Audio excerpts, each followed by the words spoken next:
Chapter 1722. In fact, Arthas was already very careful, trying hard to focus on the direction of Frostmourn's fury. His helplessness lay in the fact that this move was formed by the negative energy generated by the anger and wails of billions of wronged souls. The anger of the souls was always varied, some high and some low. Even as a Lich King, it was difficult for him to perfectly integrate the negative energy generated by billions of wills. This made it exponentially more difficult to control this ultimate move. At most, he could decide the general direction of the pour, but he couldn't decide the energy density of this move. Duque, who had already studied and analyzed this move thoroughly, seized the opportunity. He first used True Mirror Image to trick Arthas into attacking the south, and then he shamelessly used a Tish as support to forcibly teleport Queen Sylvanas to the north. Because it was a full-range attack, Duque still had to take some of the power of the fury of the wronged souls. But compared to taking it all in from the front, the pressure that Duque, who was on his back, was on the same level as an itch. Queen Sylvanas lay on Duque's back and giggled, which was rare. "Duque, I find that I love you more and more. I love the way you make Earthies gnash her teeth in frustration. Yet there's nothing she can do about it." Duque bared his teeth and thought to himself, "I didn't expect that such a stubborn person like Queen Sylvanas would one day become a bystander, who only knows how to cheer 666. Did I lead her astray?" However, at this moment, Duque was simply a model of a righteous hero. On the other hand, Arthas's white hair looked extremely messy. It just happened to confirm the saying, "A defeated army is like a collapsed mountain, and there is no way out." After withstanding this ultimate move, Duque pointed at Arthas with the head of his drumstick. "Arthas, you're finished." Arthas didn't need Duque's reminder to know that things were not good.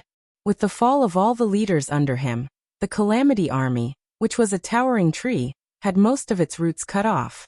Of course, he had been trying to repair the roots since just now. What he did was no different from patching. If it was just one or two holes, he might be able to fix it.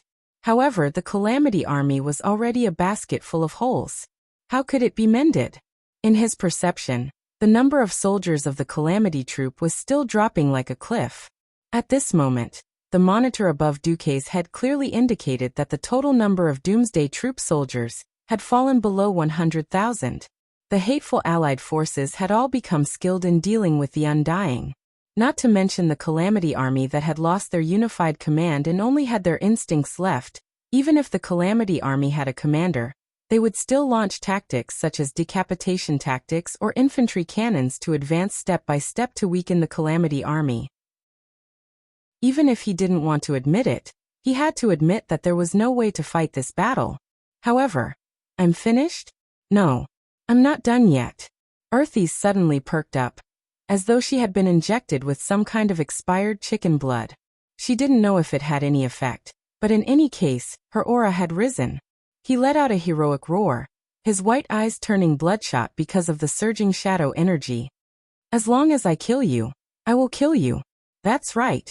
As long as I kill you, Duke Marcus, I will be able to turn the tables." Faced with Arthas's roar, Duque rubbed his eyebrows in an extremely pretentious manner. Have I ever told you that the top 10 misconceptions in life is, I can kill you? Obviously, Duque's words were all unreliable and venomous, but in the ears of Queen Sylvanas, it became a famous saying. Not only was it full of domineering, but it was also very satisfying. Queen Sylvanas once again burst out laughing without any restraint. This was not the end. Duque shrugged and looked forgetful. "Oh, I forgot that you are not a human anymore. Perhaps you can make an exception?" "An exception? I don't need an exception. I still have." Arthas was interrupted halfway through her sentence. "Do you think you still have a Nastrian?" Duque's face was full of mockery. Arthas's heart turned cold. He also knew that his mentality was very much like that of a gambler. He knew that betting was not reliable, but he always deluded himself into thinking that he could turn the tables. Who knew that he would lose everything? This time even Queen Sylvanas spoke, her mockery even more obvious. "Don't be silly. We know a Nastrian better than you do. He will only stand on the side of the winner." When Sylvanas said this, even Duque felt that fate was really strange. Ever since he had transmigrated, many people who should have died in history had survived under his influence. Although not all of them were very happy, at least they had a much better ending than the original bitter ones. However, there was an exception like Anastrian. Originally, in history, he had led all the members of the Silvermoon Council to fight against Earthies in the Third Battle of the Dark Portal. And in the end, all of them died in battle. He and the Council had all kinds of arrogant and even corrupt lifestyles.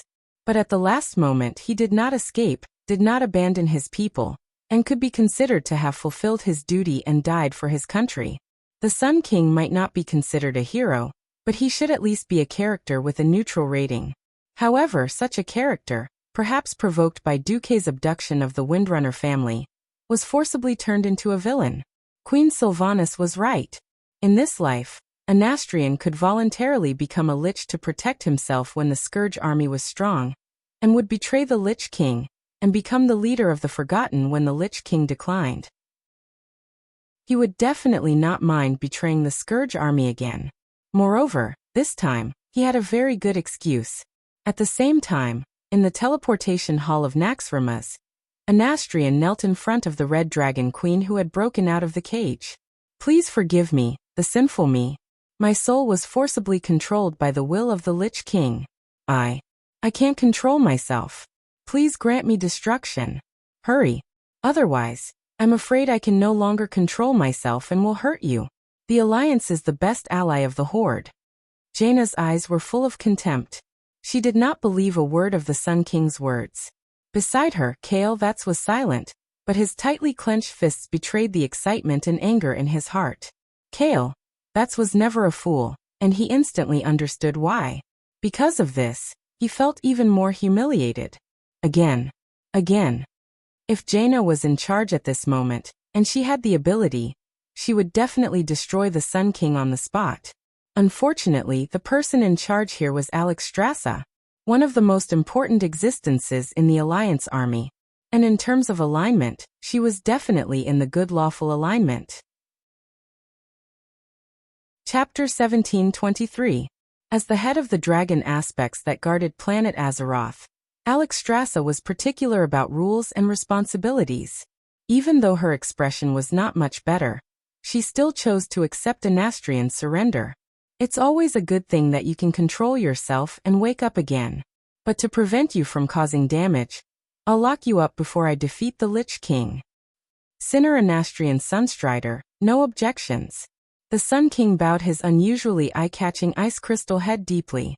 With a thought from the Red Dragon Queen, dozens of green vines grew out of the void and bound the Sun King tightly like shackles.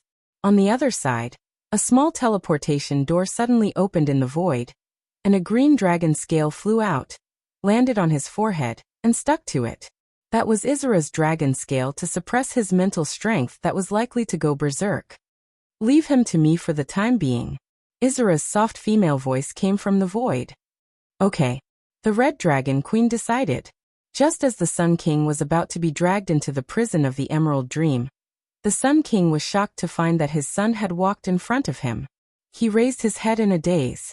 From his son's fiery red boots, to the familiar gold-lined red robe, and then to the familiar yet unfamiliar face, the Sun King suddenly trembled. Even Jaina looked at Kale Vats curiously. Kale Vats, who was usually gentle and elegant, roared angrily. Anastrian, you are the common shame of the High Elves and the Blood Elves. You are also my shame. You don't deserve the great surname Sunstrider.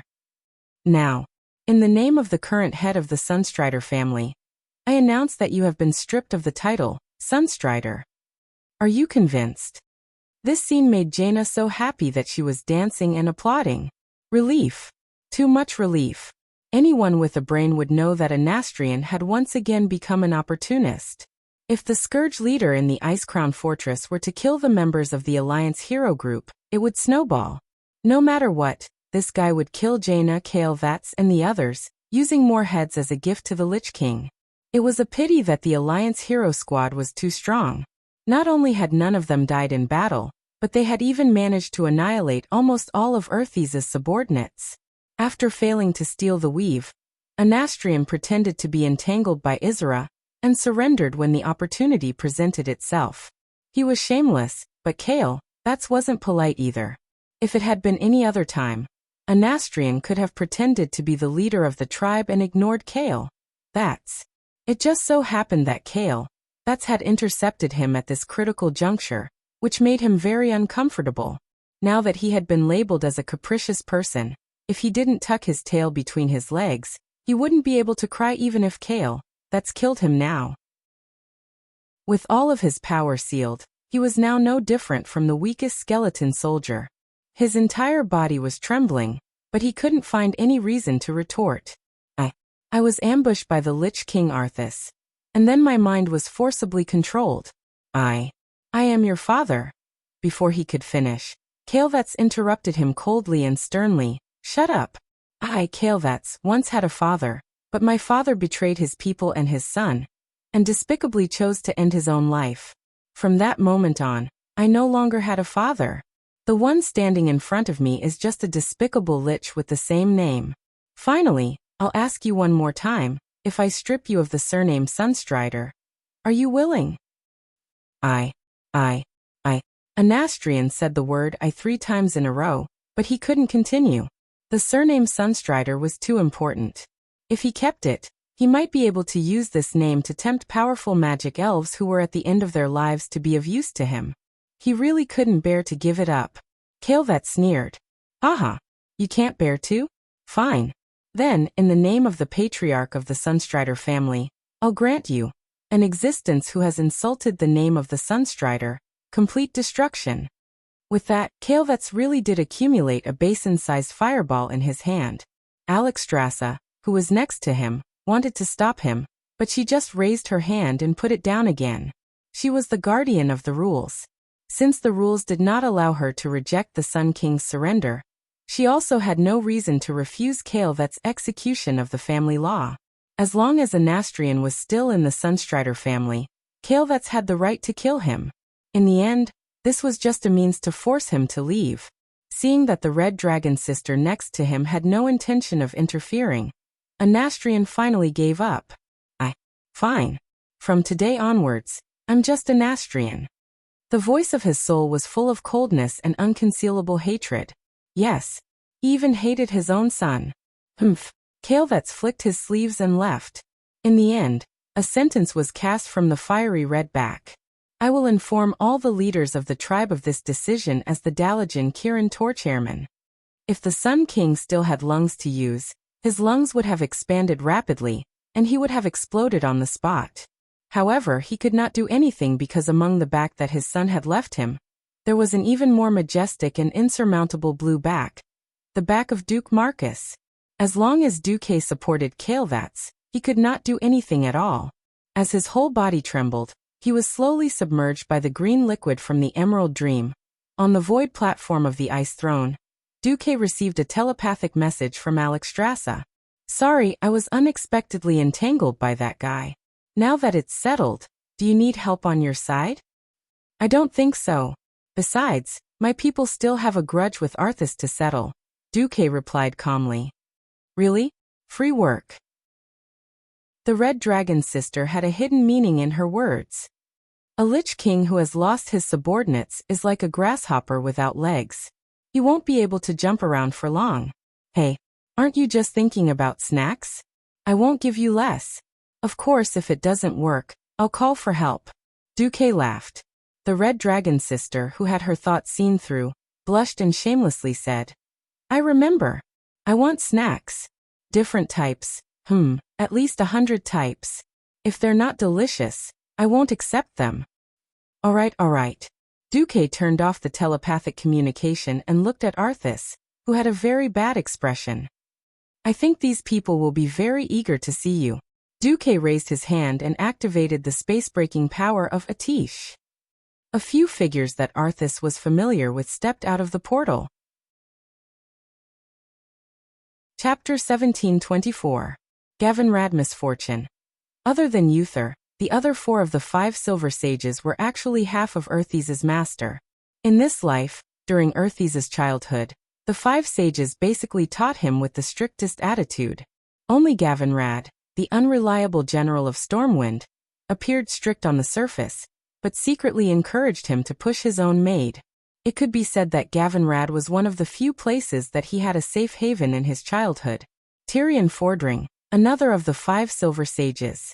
In a sense, he was very similar to Uther. If Uther was a perfect role model, then he was the symbol of excessive tolerance.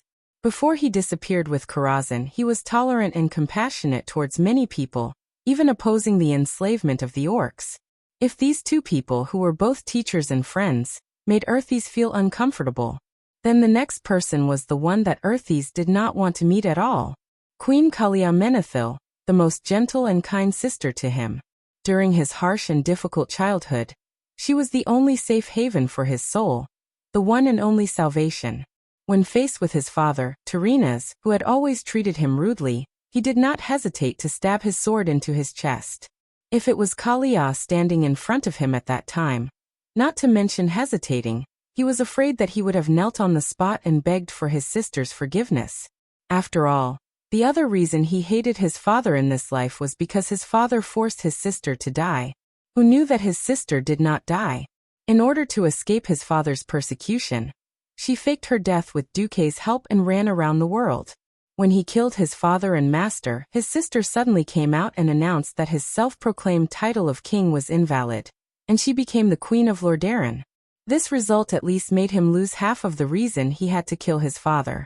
Everything he did after that was more like a mistake on top of a mistake, and he had no choice but to go all the way. Now that he saw his sister, Earthes felt very conflicted. I should have sent people to capture her, and then let you kill her yourself. The one who spoke was the other me in Earthes's soul. This me, of course, was Nazul. Almost as soon as Kaliao appeared, Earthes felt that the two souls that had merged perfectly in his body were showing signs of splitting again. Another voice in his heart immediately warned him sternly, "Idiot! Don't be distracted. You can no longer go back. You are no longer Korea's naive brother. You've already fallen. You've killed your father, your master, and the thousands of soldiers and civilians of the Rotterdam kingdom. Do you think you can return to your past glory? You are a demon king whose hands are stained with the blood of humans.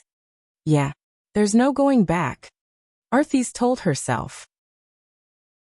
Ever since his sister had disappeared 5 years ago at the Door of Darkness, it had been 21 years since he had last seen her. Kalia was still that elegant and peerless sister.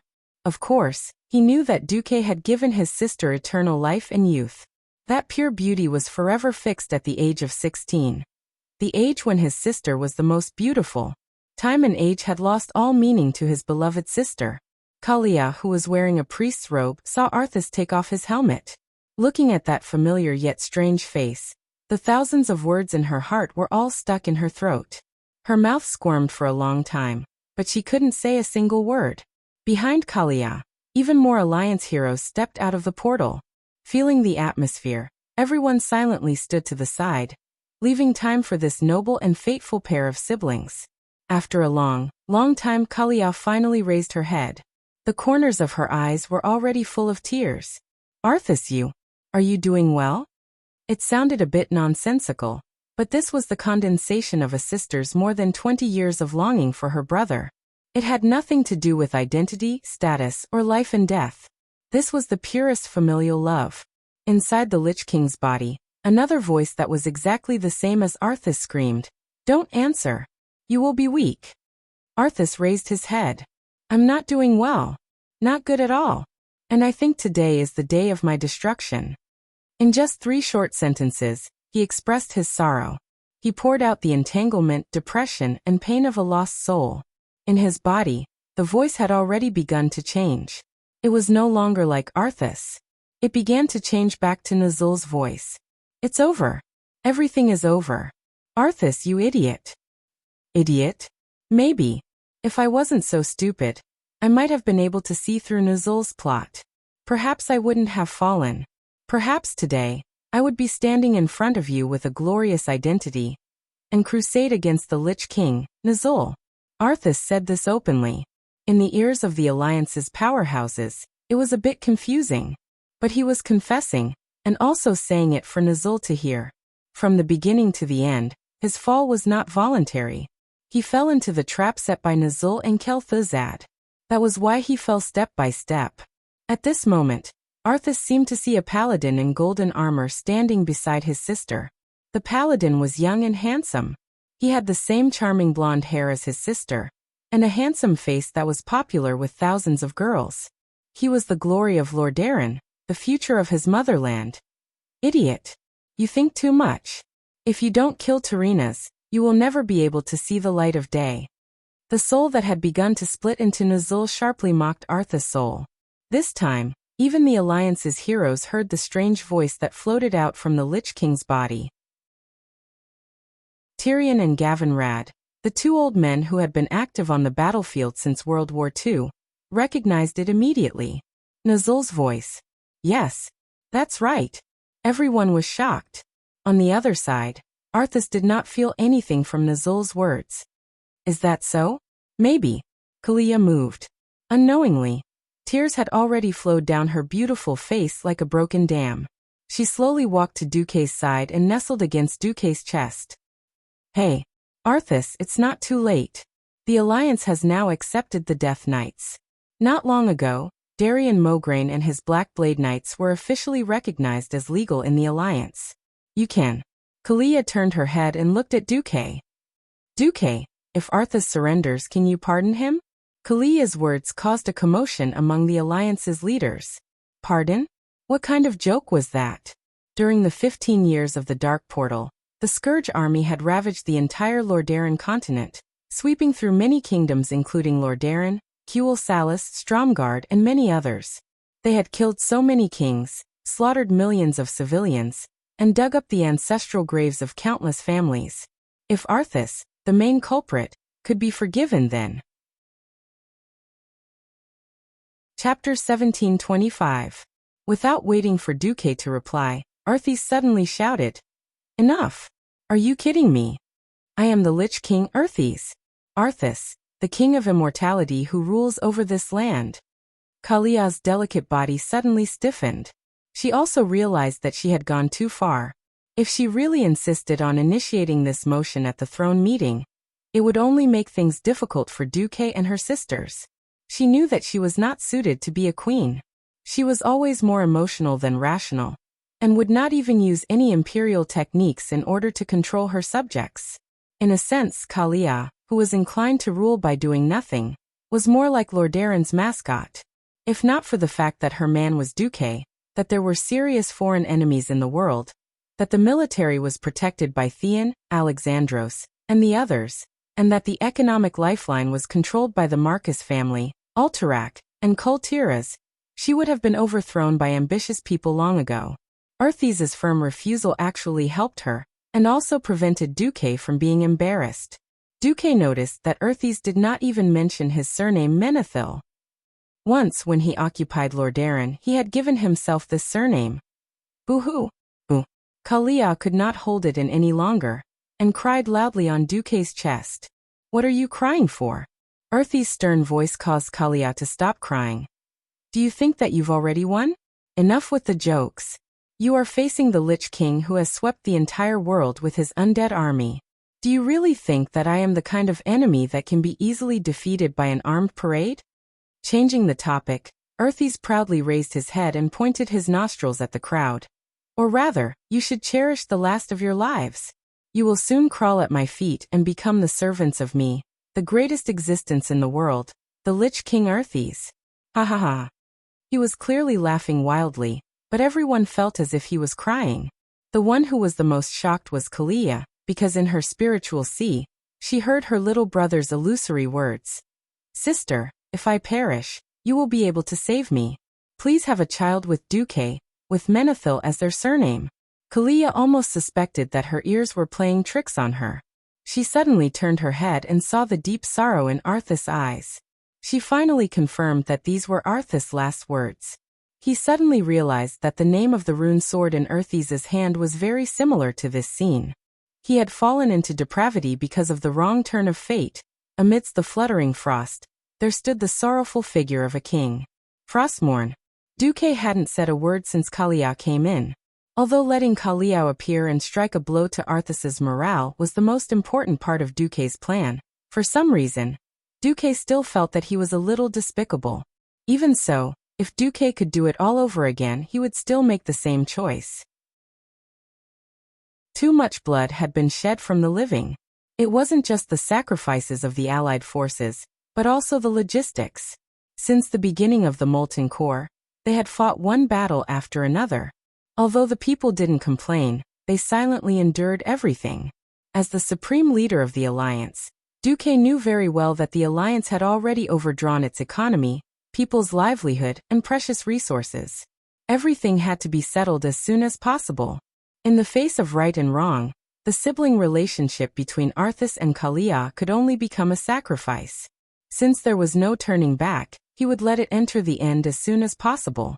In the original history, it was because Kalia had gone into hiding that Arthas became the perfect and cold undead king. Until the end, Arthas in this life was definitely weaker than in the original history. This was because from the moment he became a Death Knight, he had been constantly blocked by Duque. Failure after failure had made his heart, which should have been firm and strong, sensitive and fragile. Kalia's appearance caused him, who was at the end of his rope, to plummet even further. In Duque's spirit vision, the originally harmonious and unified souls had split again. This was no different from two half-baked Lich Kings who were incompatible with each other, and had no choice but to use the same body. If they could win like this, there would be no justice, so there was no chance for Alexstrasza to appear at all. Not to mention Duque, at this moment, every hero on the Alliance's side had noticed that the Lich King's momentum and strength had both plummeted. They couldn't help but marvel at Duque's strategy. Originally, this would at least be an evenly matched, fierce battle. Now it seemed that this was just an inevitable process. Duque, Kalia, and Arthas were all silent. After a long time, Theon and Gavin Rad finally stood up together, the two of them echoing each other. His Majesty Menethil? Commander Marcus? Arthas? Do you have anything else to say? If not, we want to help Uther and collect a debt for the billions of souls who died at the hands of the Scourge army. A combination of Ashbringer and Thunder's Fury, blessed sword of the Windseeker, was already dazzling enough. At this time, the third wielder of the divine weapon joined the ranks. Kalia, who was covered in tears, wiped her face with Duque's sleeve, resolutely held Veronel, and walked behind the two burly paladins. Theon Gavin Rad, please allow me to participate in the final crusade against my fallen younger brother as Kalia, Kalia said firmly. Welcome, Lady Kalia. This had nothing to do with the country. This was purely a private battle.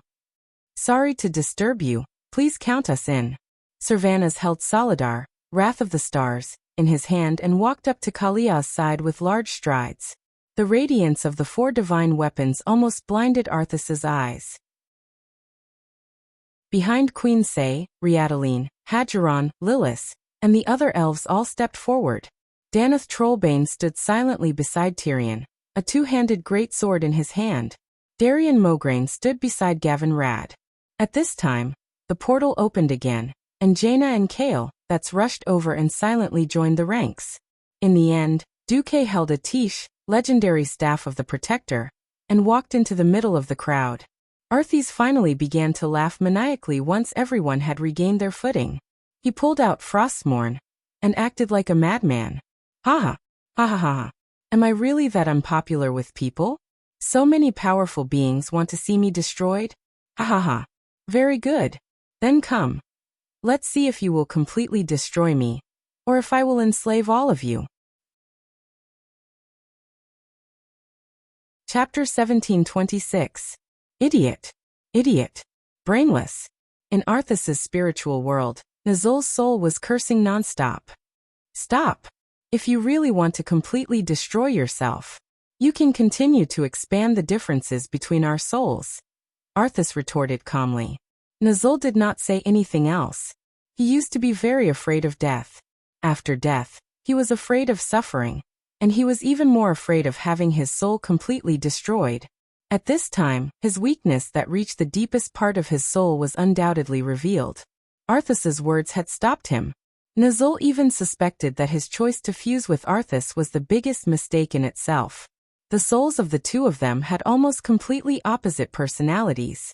It was very likely because he was weak and old that Nazul looked forward to the young, powerful, brave, and full of drive Arthas. If they could reach a consensus, their personalities would indeed complement each other perfectly. Unfortunately, it was all too late now. Arthas had already begun to reject Nazul's soul. That was why Nazul was called to fill the pot. How could he fill the pot? Even so, Nazul still harbored a tiny bit of hope, and hoped that the allied army would make a mistake. Damn you, Anastrian. If only I still had that crystal skull. Although I hate that thing, it's really troublesome without it now. Nazul continued to pour out his grievances. Anastrian? Ha ha. Don't think that the old man's fate will be much better than ours. Believe me, Duque must have deliberately kept him. Nazul did not speak again, and only sneered coldly. At this time, the battle between the Lich King and the allied army had already begun. Arthas summoned a large group of aberration beasts. These monsters looked a little like octopuses, but their bodies were covered with open mouths. Mal Ladra stomped her hooves and rushed out.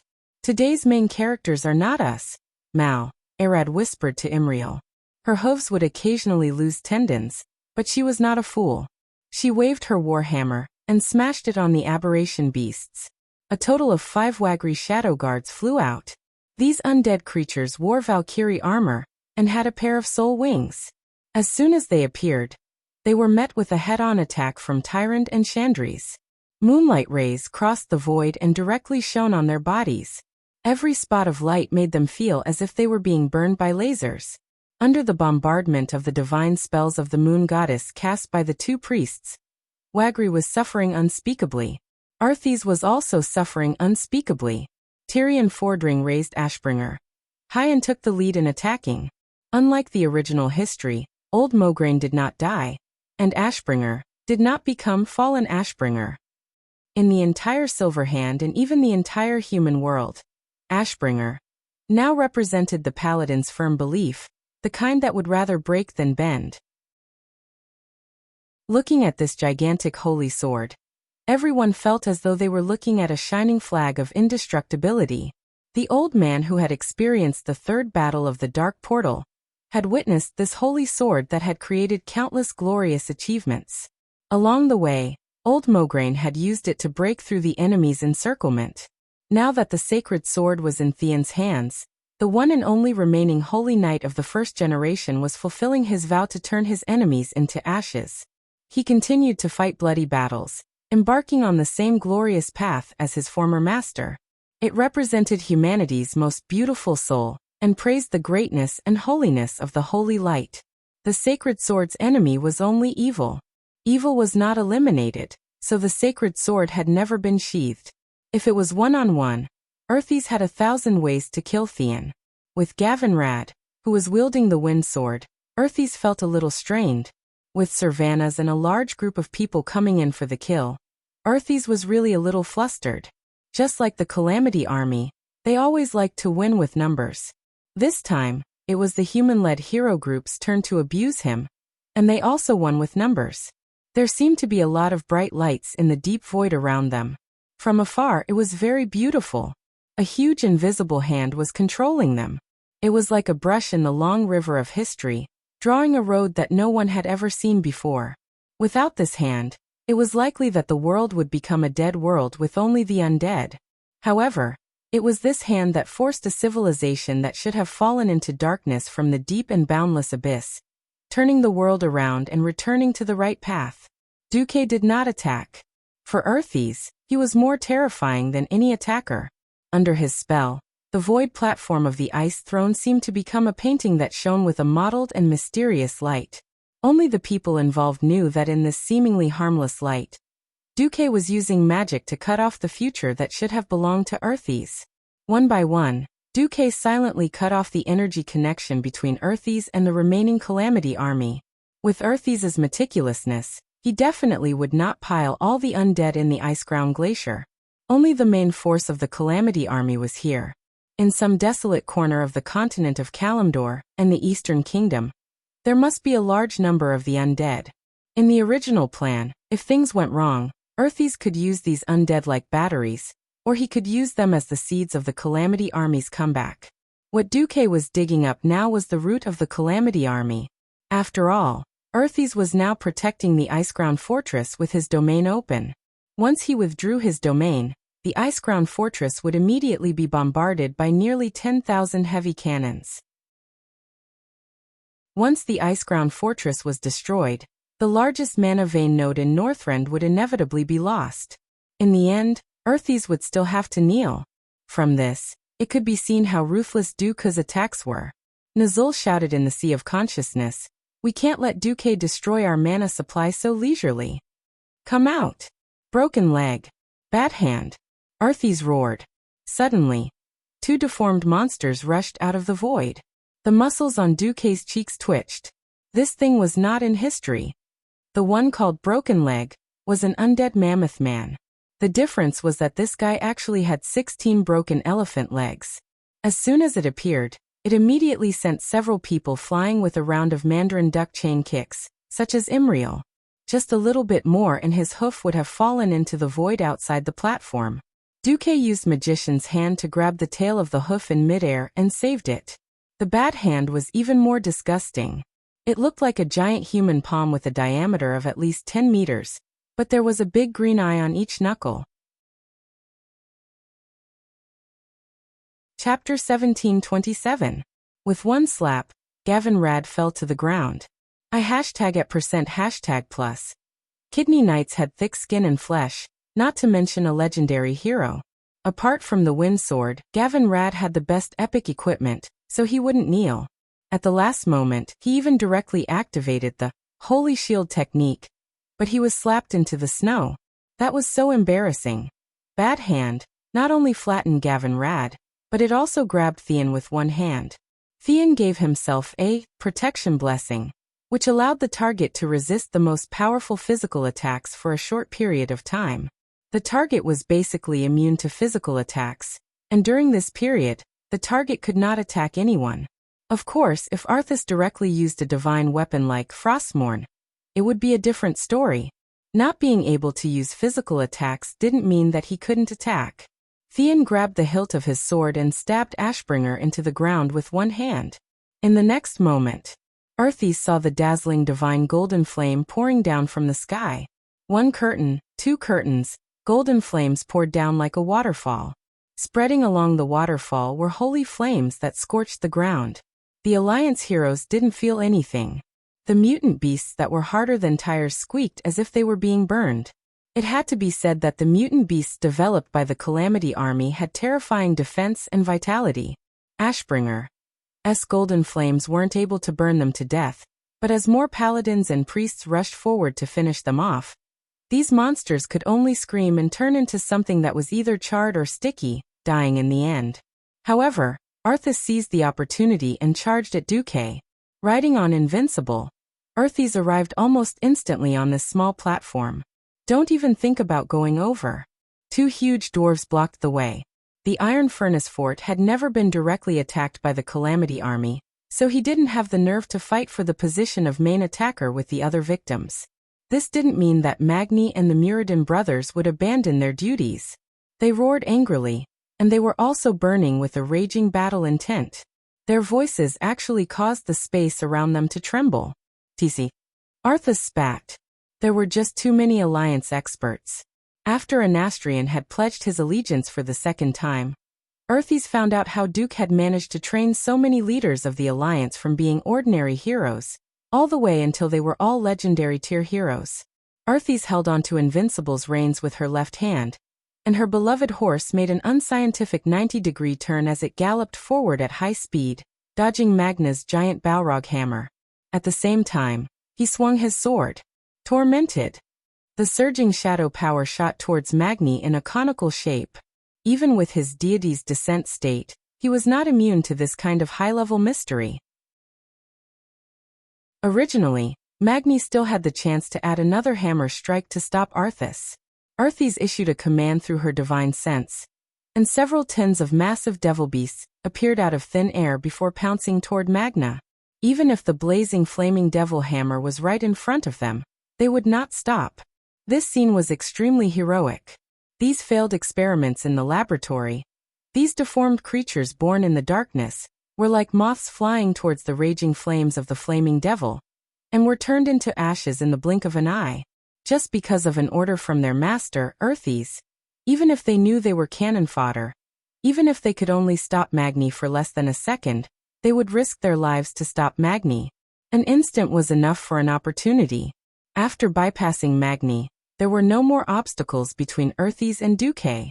In order to prevent the big Muradin from charging over, he even threw out a pollute, turning the surrounding area of tens of square meters into a deposit of shadow energy. Even a being like Muradin would not survive more than 10 seconds if he were to enter this area. And Jaina made her move. She shot out 5 huge icicles. Unfortunately, the difference in their levels was like a chasm.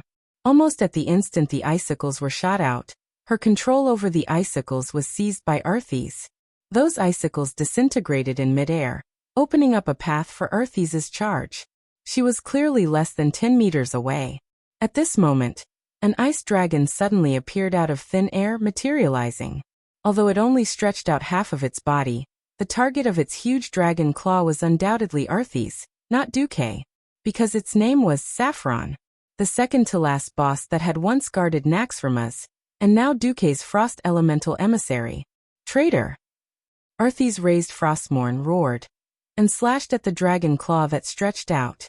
Dragons had extremely hard bones to begin with, and with the frost elementals, ice barrier level solidification, it would not be an exaggeration to say that its claws were several times harder than steel. With Frostmourne's sharpness, the heavy slash actually made a crisp sound similar to that of swords clashing. Earthes was originally a human. After losing a large amount of shadow energy, her strength could not compare to a bone dragon. After the loud sound, Frostmourne bounced off without any suspense. This slash only left a shallow white mark on the tip of Saffron's claw. However, Earthes was not the kind of guy who would give up easily. Frostmourne was clearly the size of a great sword, but under his berserk attack, it became as fast as a sword. The rune greatsword emitting a dark blue light formed 5 phantoms in a row. They only heard clang, clang, crack, crack, crack. It should have been a continuous sound of metal clashing, but because the 5 slashes hit the same spot, after the second slash, everyone could hear the strange sound of a sharp weapon cutting into ice.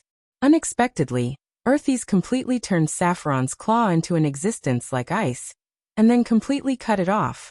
Saffron immediately let out a blood-curdling scream, and let his figure disappear into the void. Scum, I can kill one with 1 slash at my peak, but now it's so troublesome to deal with them. Earthes couldn't help but curse inwardly.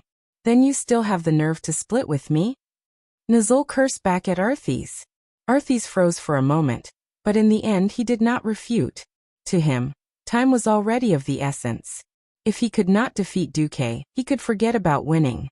Since the situation did not allow him to think too much, he pulled the reins, and Invincible once again turned into the phantom that seemed to be able to rush out of the sky and charged at Duque.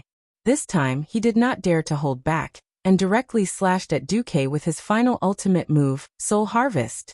He was afraid that Duque would use Flash to escape. However, Duque did not dodge, as if he was waiting for this move, and let the shadow attack hit him. You. Chapter 1728. Arthas looked at Duque in disbelief. He felt that it was unreal. It was too fake. A magic demigod, and one who was proficient in spatial abilities, was determined to escape. Unless there was a very tight trap, there was almost no chance of catching him. Before this attack, he had attacked Duque countless times. Not once was successful. Every time, Duque used the smallest amount of elements to defuse his attack in the lightest way. Pay attention.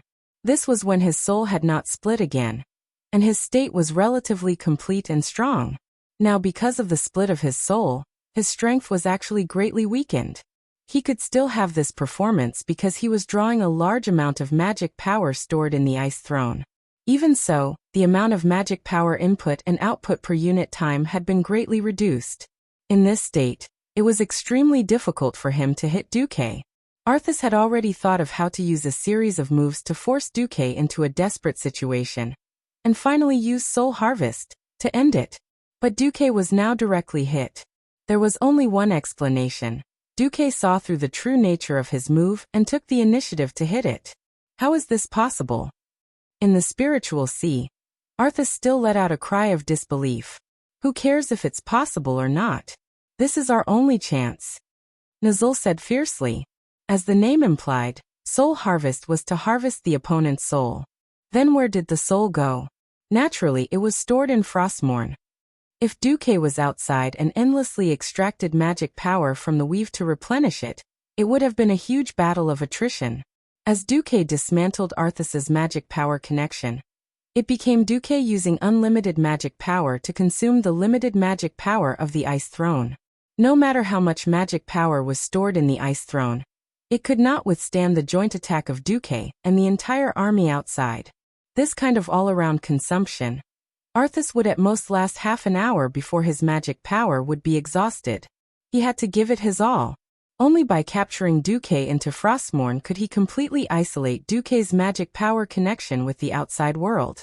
If things went well, he might be able to subdue Duke's soul and make him a servant of the Lich King during the battle with Theon and the others. Duque. Although Jaina wasn't a demigod, her eyesight was enough to see that Duque had already formed a bad connection with Frostmourne. Duque's powerful elemental powers resisted the shadow energy, but his soul seemed to be pulled by the skull rune sword. Duque turned around and smiled as he waved his hand. Earthies, you underestimate me. I was a Void Lord in the Burning Legion for a period of time. Guess what will happen if you suck me into Frostmourne? Duque's words caused everyone's expression to change drastically. Earthies was surprised that Duque had managed to beat her at her own game. The others were afraid that Duque wouldn't go overboard. Regardless of what the others thought of Duque's actions, Duque's figure suddenly became blurry, as if every molecule that made up his body was disintegrating, like instant oatmeal dissolving into milk. Duque stood near the center of the platform, and everyone could see that the shadow energy on his body was rapidly fading away. In just a few seconds, his figure turned into a stream of light, like an illusion left in everyone's eyes, and sank into Frostmourne, disappearing without a trace. Boundless darkness. There was no light, and it was obscure everywhere. There was no heaven and earth. Everything seemed to be one and indistinguishable. In the thick darkness, only the bone-chilling touch was the most real. Nothing from the outside world was able to penetrate the surrounding environment in the slightest. There was no light in the darkness. For a moment, Duque almost wondered if he had come at the wrong time. But he believed in the system elf, because the retina showed that Arthas's HP had indeed reached the final stage. Duque narrowed his eyes. Suddenly, there seemed to be a flash of light in the darkness far away. Even an epic-ranked ranger with amazing eyesight would not be able to see through the thick fog. Duque saw it. With a thought, the arcane hand that he condensed with arcane elements pounced forward and tore the opening in that direction even wider, cutting off the connection with the magic net and the elemental realm. Duque was using the elements and magic power that had accumulated in his demigod body. The darkness was surging. The world in Frostmourne seemed to be trying to stop Duque from exploring the secrets inside. Unfortunately, Duque was faster. Following the coordinates locked by the system elf, an arcane missile was launched like a light cannon. Suddenly, the dark fog seemed to be torn open, and a fierce battle unfolded in Duque's vision. It wasn't a scene that could be captured with normal vision. It was a battle of souls against souls. In his green spirit vision, there was only a highly concentrated beam of spiritual light shooting down from what was theoretically a dome, shining on a seemingly illusory magic array platform. In the middle of the magic circle, there were several incomplete humanoid spirits lying on the ground. In their broken limbs, something similar to fire was burning. The burning produced wisps of smoke-like things that slowly rose and drifted to the high altitude, where they were absorbed by the highly concentrated spiritual light. When each wisp of smoke gathered into the stream of spiritual light, it would form a strange symbol. Seeing this, Duque naturally thought of the evil sacrificial rituals that the Burning Legion fanatics used to summon demons. The only thing that surprised Duque was the two people fighting in the magic array. As a transmigrator, of course, Duque knew that the soul of King Tyrrhenas, who had been stabbed to death by Arthas, would attack at this moment. Originally, the soul guard of Frostmourne was supposed to be fighting with Tyreena's, but when Duque glanced at the so-called soul guard, his eyelids twitched in fear. What the hell is a soul guard? Nizol, what the hell are you doing here? Duque didn't realize at this moment that it was because he attacked Arthas through Kalia that Arthas's originally perfectly fused soul split again. In the end, this was still his fault. Duque only knew that he was no match for Nizol. Perhaps in the outside world he could defeat 100 Nizol without panting. But not here. In Frostmourne, there was a unique law that even the system elf couldn't immediately analyze. Here, at least at this moment, Duque couldn't deal with Nizol. Duke Marcus. I've finally found you. When Nizol saw Duke, he immediately chased after him with his buttocks trembling. Chapter 1729. Duque was speechless. He ran away without saying a word. With a wave of his left and right hands, the surrounding shadow energy enveloped his figure. In the next moment, Duque turned himself into a shadow priest and used the ultimate skill, Dissipate. When Duque temporarily broke down his body into shadow energy form, it was Nizol's turn to be speechless. If it weren't for the consecutive battles between Northrend and Duque, Nizol's understanding of Duque would still be stuck at more than 20 years ago. Even when Anastrian joined the Scourge army for the second time, he only got superficial information. The Sun King had no way of knowing that Duque had been seriously injured when he stabbed Archimonde to death. Instead, he had developed the strange subprofession of Shadow Priest. It was even more impossible for him to know that Duque had been the Burning Legion's Void Lord. After Grom had reported to Thrall, Thrall hadn't informed Anastrian about it. The difference in information caused Nizol to be caught off guard. Duque escaped in a somewhat awkward manner, but it was just a little awkward. As time passed, the system elf's analysis became more detailed. Duque thought to himself, well, this is the shadow energy storage place for Frostmourne. There's nothing to see there. Since it was the Lich King's private property, the shadow energy inside must have been marked by the Lich King. It was not impossible for Duque to seize it, but it would take a lot of time and effort, and it would also alarm Nizol. Then the place where the souls are imprisoned should be here. Duque, the great thief, first found the place where ordinary souls were imprisoned. Looking at the huge messy cage below that imprisoned thousands of souls, Duque did not even want to look at it, even though it was very likely that any random soul fragment inside could contact a Scourge army commander in the outside world. Duque continued to move forward and came to a more secluded place. There were indeed 2 soul guards in front of him, and they also had considerable power. However, in this sword world filled with shadow energy, Duque could maintain the state of Dissipate for quite a long time. In their hollow vision of the spiritual world, Duque was no different from an ordinary shadow energy smoke. Perhaps this was also because Frostmourne had never had a true enemy since it was forged. Duque slipped in easily. This is, transforming back into his human form, Duque easily activated a mechanism on the wall. The bottom of the room opened up, and several altars rose up. A few soul fragments had been separated and kept on those altars. The altar was actually supported by several independent spaces that resembled safes. The system concluded that the activation method of this place was actually voice control? Do I need a verbal password? Duque frowned. System, imitate Arthas' voice.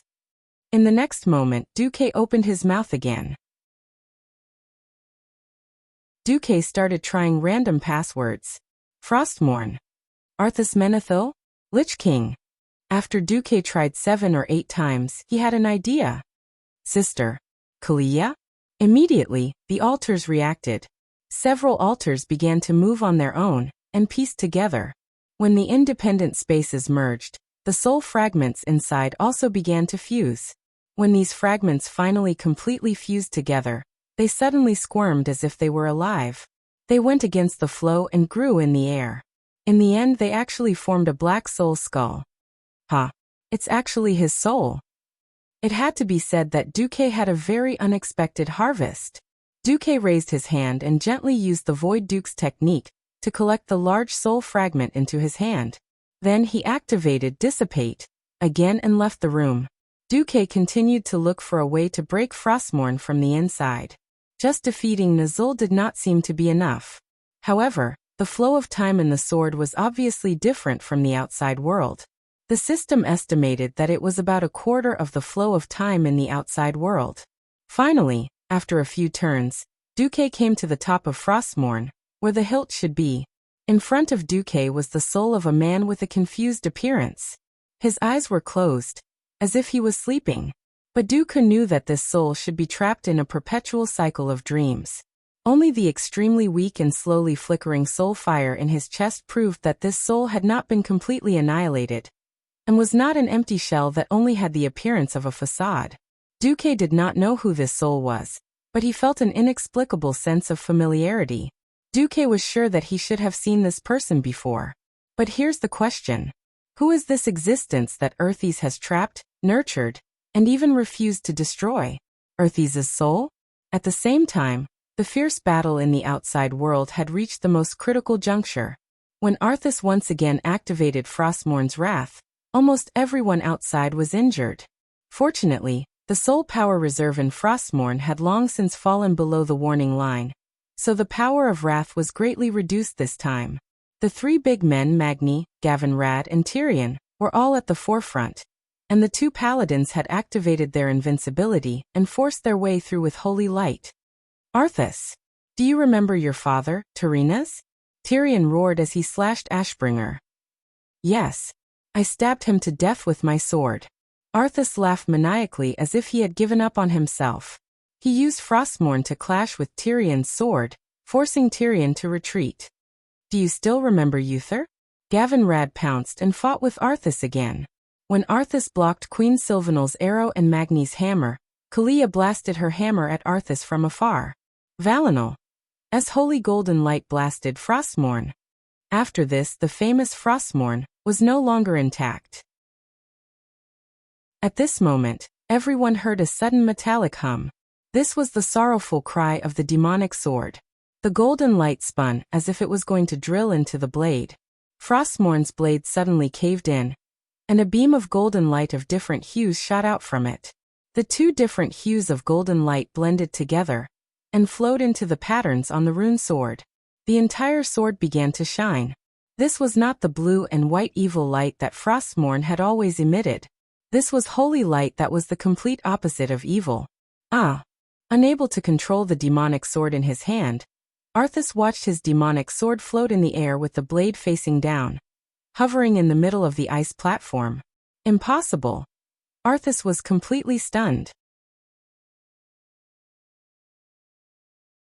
Chapter 1730. At this moment Theon roared, and a brilliant golden light swept across. Ashbringer was about to hit the defenseless Arthas. Suddenly, Frostmourne, which had lost control a moment ago, flew back and blocked in front of Ashbringer. Clang! Amidst the earth-shattering noise, the larger Ashbringer hit Frostmourne heavily, sending it and Arthas flying with their swords.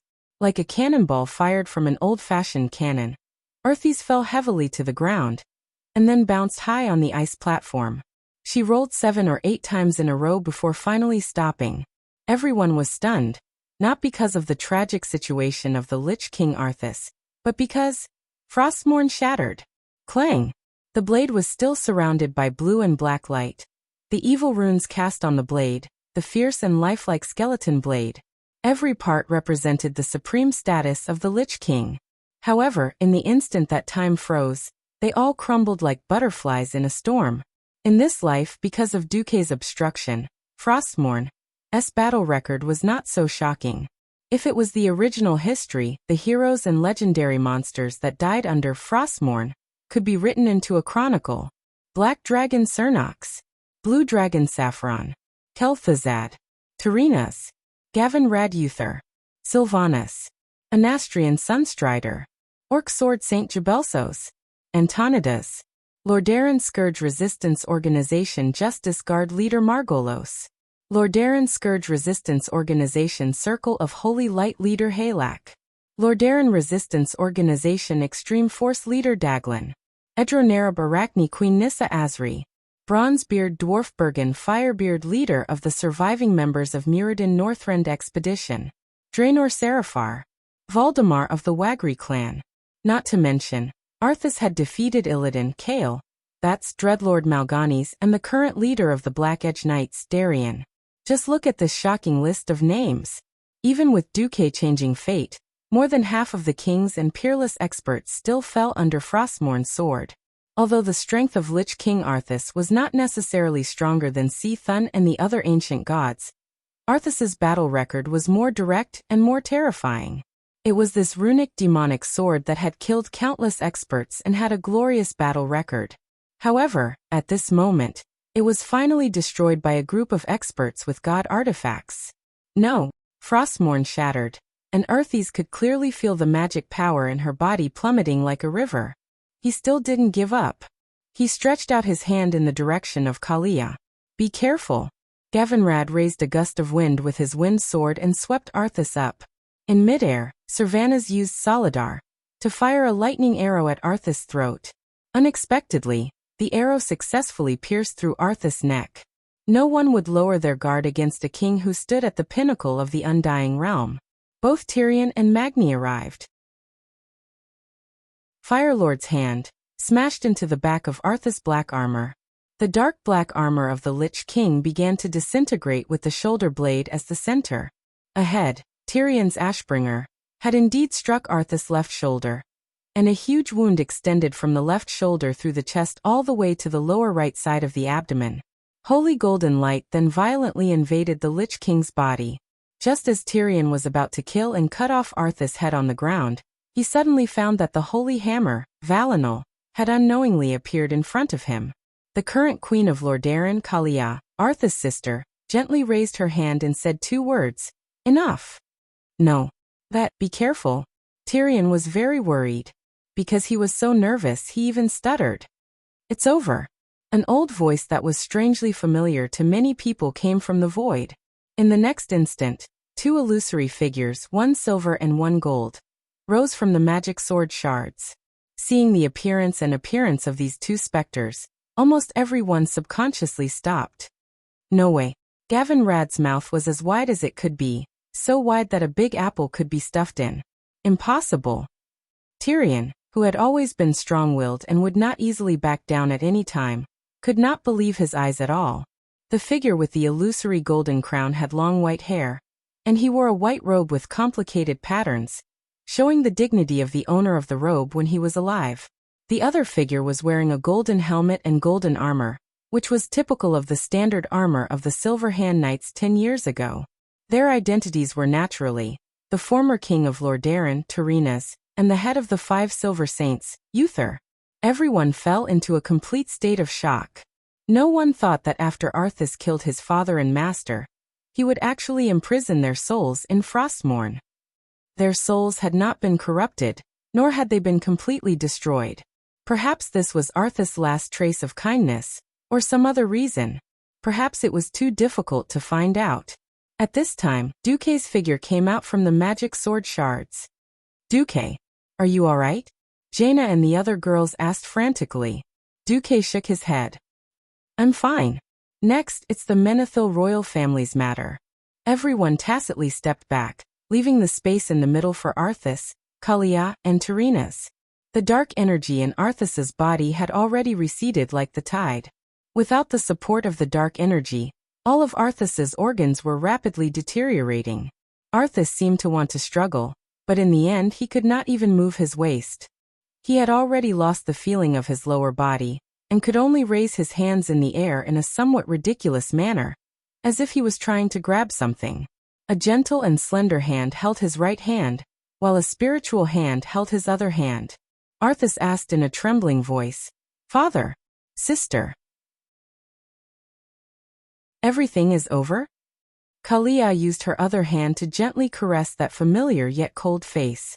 She did not have the time to talk about the 20 years of longing that had accumulated in her heart, and she did not have the time to look back on the beautiful moments of the past. In the end, she could only helplessly say yes. Yes. Arthas suddenly smiled bitterly. His eyes that had almost completely lost their sight seemed to have seen the collapse of the world of the dead, and the final collapse of the kingdom that belonged to him. How beautiful the Lordaeron that should have belonged to him was, how majestic his army of undead was, and how majestic it was sweeping across the entire continent. But at this moment, everything had become a fleeting cloud. Tyrenas lowered his head and let out a long sigh. My child. In the end, no king can live forever. Arthas suddenly smiled bitterly. Was it regret? An epiphany? A pity? Or despair? No one knew. The great Lich King's last words were, "In front of me is only endless darkness."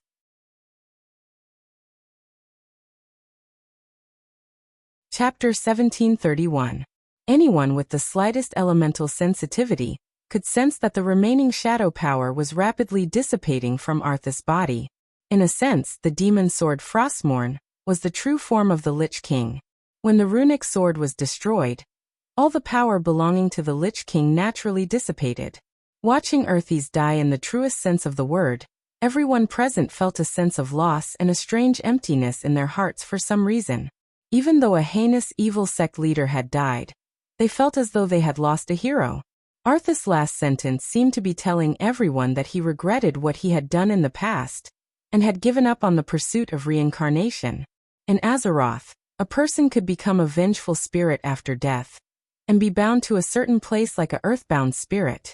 For example, in the Kalimdor continent of Azhara, the vengeful spirits of the High Elves drifted in the ruins of the ancient Elven Empire for 10,000 years. Or, like Arthas, their spirits completely dissipated and returned to nothingness. Duque muttered softly, "There is no heaven or hell here.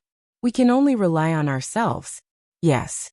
Unknowingly, Duque's women gathered around him.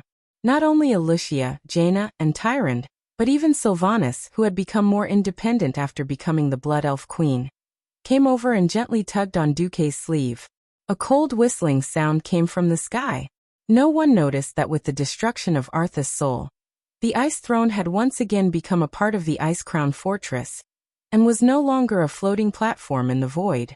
The domain around the Ice Crown Fortress had been removed.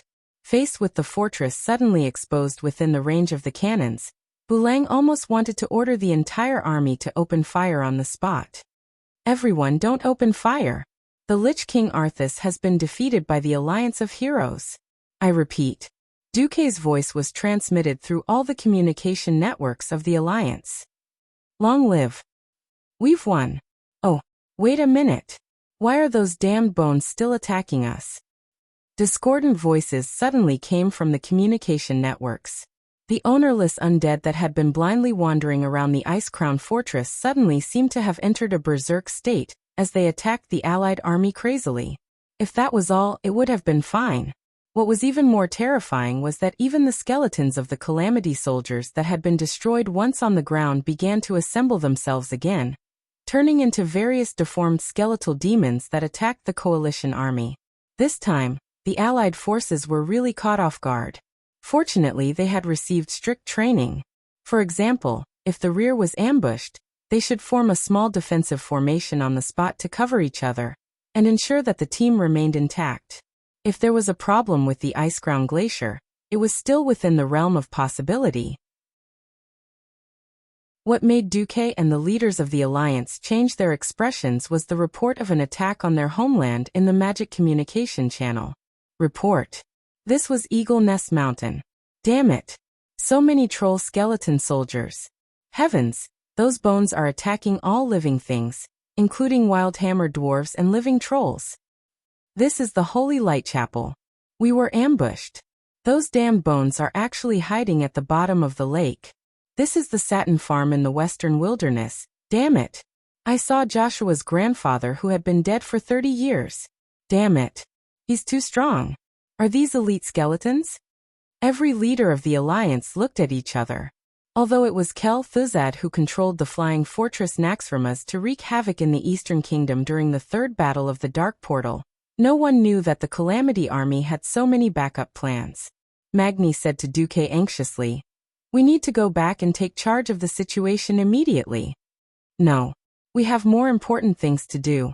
At this time, Tyrena's soul, who had been kneeling beside Arthas, slowly stood up.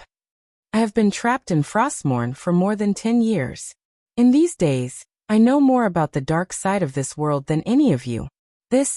Magni was speechless. Everyone looked at the former leader of the alliance. Tyrrhenus shook his head. This world has changed. Under the efforts of the two Lich Kings, the boundary between life and death has become very blurred. This is because the Lich King secretly changed part of the world's laws when the world's will was asleep. Everyone sucked in a breath of cold air at the same time. Who would have thought that Earthes would actually do such a thing during the 10 years that she had been asleep? The Calamity Army has become a synonym for all the dead in the world. Without Master's command, the endless Calamity Army will only become more and more of a threat to this world. We cannot stop controlling it. There must always be a Lich King. After Tyrrhenus finished, the entire Alliance hero group almost went berserk. What? Damn it. We launched this great expedition, sacrificed so many people, and wasted so many resources, not to kill a Lich King, so that the next Lich King can come to power and kill us. While everyone was arguing, Tyrrhenus reached out his hand and pointed at Darian Mograine. Since Death Knights can join the righteous side, why can't we allow a Lich King who believes in the holy light and is willing to fight for the righteous cause of Azeroth? Tyrrhenus' words made sense and no one could refute him. You mean? Imriel tried to ask. If there is a strong man with a strong body that can withstand a large amount of shadow energy, and a strong will that will not be corrupted by the grievances of billions of undead, he will become the new Lich King. One day, he will be the greatest help to the Alliance. Tyrrhenus said with certainty. Everyone was silent. First, the strongest body was enough to eliminate everyone who had not reached legendary hero level. Then there was the condition of having a strong will. In fact, the candidates had already been decided, Duque and Tyrion. Gavin Rad should have been able to do it, but ever since he became a paladin who trained in lightning, his direction of development was a little off. Duque had endured the most terrifying shadow corruption, and he became the world's first shadow priest. But obviously Duque was not suitable. Not only was he the supreme commander of the Alliance, but he was also the man of several queens, who could bear the thought of their own man becoming the king of the undead. Without the slightest hesitation, Theon stepped out of the ranks. He held Ashbringer in one hand and said loudly, "It seems that I am the only one who can bear this heavy burden. No one else can." Chapter 1732. Before Tyrion Fordring could finish, Uther suddenly interrupted him. "Tyrion, you hold a cruel fate in your hands, brother. But it doesn't just belong to you." "Wait. You don't have a body." Gavin Rad was a little confused. Uther smiled and shook his head. Tyrrhenus raised his scepter, and suddenly a mysterious sarcophagus broke out from under the ice platform. Uther's golden soul slowly stepped into the sarcophagus. When the sarcophagus opened again, what appeared in front of everyone was a Death Knight named Uther the Lightbringer. The other two, who were once part of the 5 Silver Saints, could not believe their eyes. They all clenched their fists. Tyrrhenus sighed. After Arthas killed Uther, he moved his body here. That child always wanted his teacher to become a Death Knight, because that way he could have one of the few Death Knights in the world that could rival him. He tortured Uther and tried to persuade him, but Uther never agreed. Uther laughed at himself, his face deathly pale. "Haha, this is my first time being a Death Knight. But I just destroyed Nazul's soul, and from his soul fragments, I got some Death Knight skills. Maybe I'll be a very good Death Knight." This kind of joke, which was so cold that it made people despair, naturally did not attract any laughter. Uther also gave up. He pointed at the symbol of the Lich King, the crown of ice that Arthas had always worn. "Do it, Tyrion. You and these brave heroes have your own destiny to fulfill. Leave this final sacrifice to me. In any case, I was already a dead man 11 years ago." Weather's heroic voice resounded through the world. The wind was howling. Everyone's heart gradually lost its temperature due to the pain of the ice and snow of Northrend. Uther strode in front of Duque. "Duque, thank you for releasing my soul, and thank you for all you've done for the Alliance all these years. I had failed in raising Arthas. Now I'm just shouldering my responsibility. Don't be sad for me, don't be sad for me. This is nothing but the self-redemption of a lost and suffering soul." Duque's mouth squirmed for a long time, but he couldn't say anything in the end. This was 2F*, get up. He had deliberately hidden Bolvar Fortigen. Well, Bolivar had been saved and Uther, who was even more formidable, had been lost. From Duque's point of view, Uther was even more powerful and awesome. If he could bring Uther into the weave, the weak holy system that could only heal and not attack would become the strongest branch of the weave. Unfortunately, there were no ifs. This was fate. Perhaps this was not a bad ending. No matter what, it was better than Uther, the strongest holy knight in history, completely retiring from the stage of history. However, since Uther had decided to become the Lich King, in that case, what kind of power would this Lich King, who was probably the strongest Lich King in history, display at the time of Return of the Legion? Duque suddenly had deep expectations. The third Lich King was already so awesome. Wouldn't the 4 horsemen of the apocalypse of the third generation under him rise as well? Duque's mind was in a mess. He could only watch in a daze as Uther left him and walked towards his old brother. This was not Uther's fault. In this life, Uther rarely had the chance to interact with Duque. To be honest, Duque was not good at dealing with people who were pure in their beliefs. They were almost like ascetics or Puritans. In addition to the 5 years at the Dark Portal, Duque had been blasted into the void with Karazhan. He and Uther were not really close friends. They were just slightly better than nodding acquaintances. Gavin Rad. Uther. Because Gavin Rad was not from Rotterdam, his relationship with the other 4 holy knights was far from close. This did not prevent them from seriously understanding each other. And during the days of fighting side by side at the Dark Portal, they had forged a deep friendship. After talking for about 3 minutes, Uther hugged Gavin Rad again. Finally, he stood in front of Tyrion. Among so many people, his friendship with Tyrion was the deepest. Among the 5 Silver Saints, Tyrion's philosophy and ideas were the closest to his. Thanks to this life, Tyrion had been blasted into the void with Duque, and there had not been a falling out between Tyrion and Uther. The friendship between them could be said to be stronger than gold. After some small talk, Uther said solemnly, "You must forget me, Tyrion. If this world is to be freed from the shackles of fear, no one must ever know what happened here today." "But you." Tyrion choked. Uther's face was stern, and his words were sonorous. "I heard that you worship my name as sacred. In that case, you should tell them that the Lich King is dead. Uther's soul, which was captured by Earthies back then, has long since dissipated. Go. Leave this place. Never come back." Finally, Tyrion nodded heavily. The Alliance of Heroes left. Many people looked back with every step they took.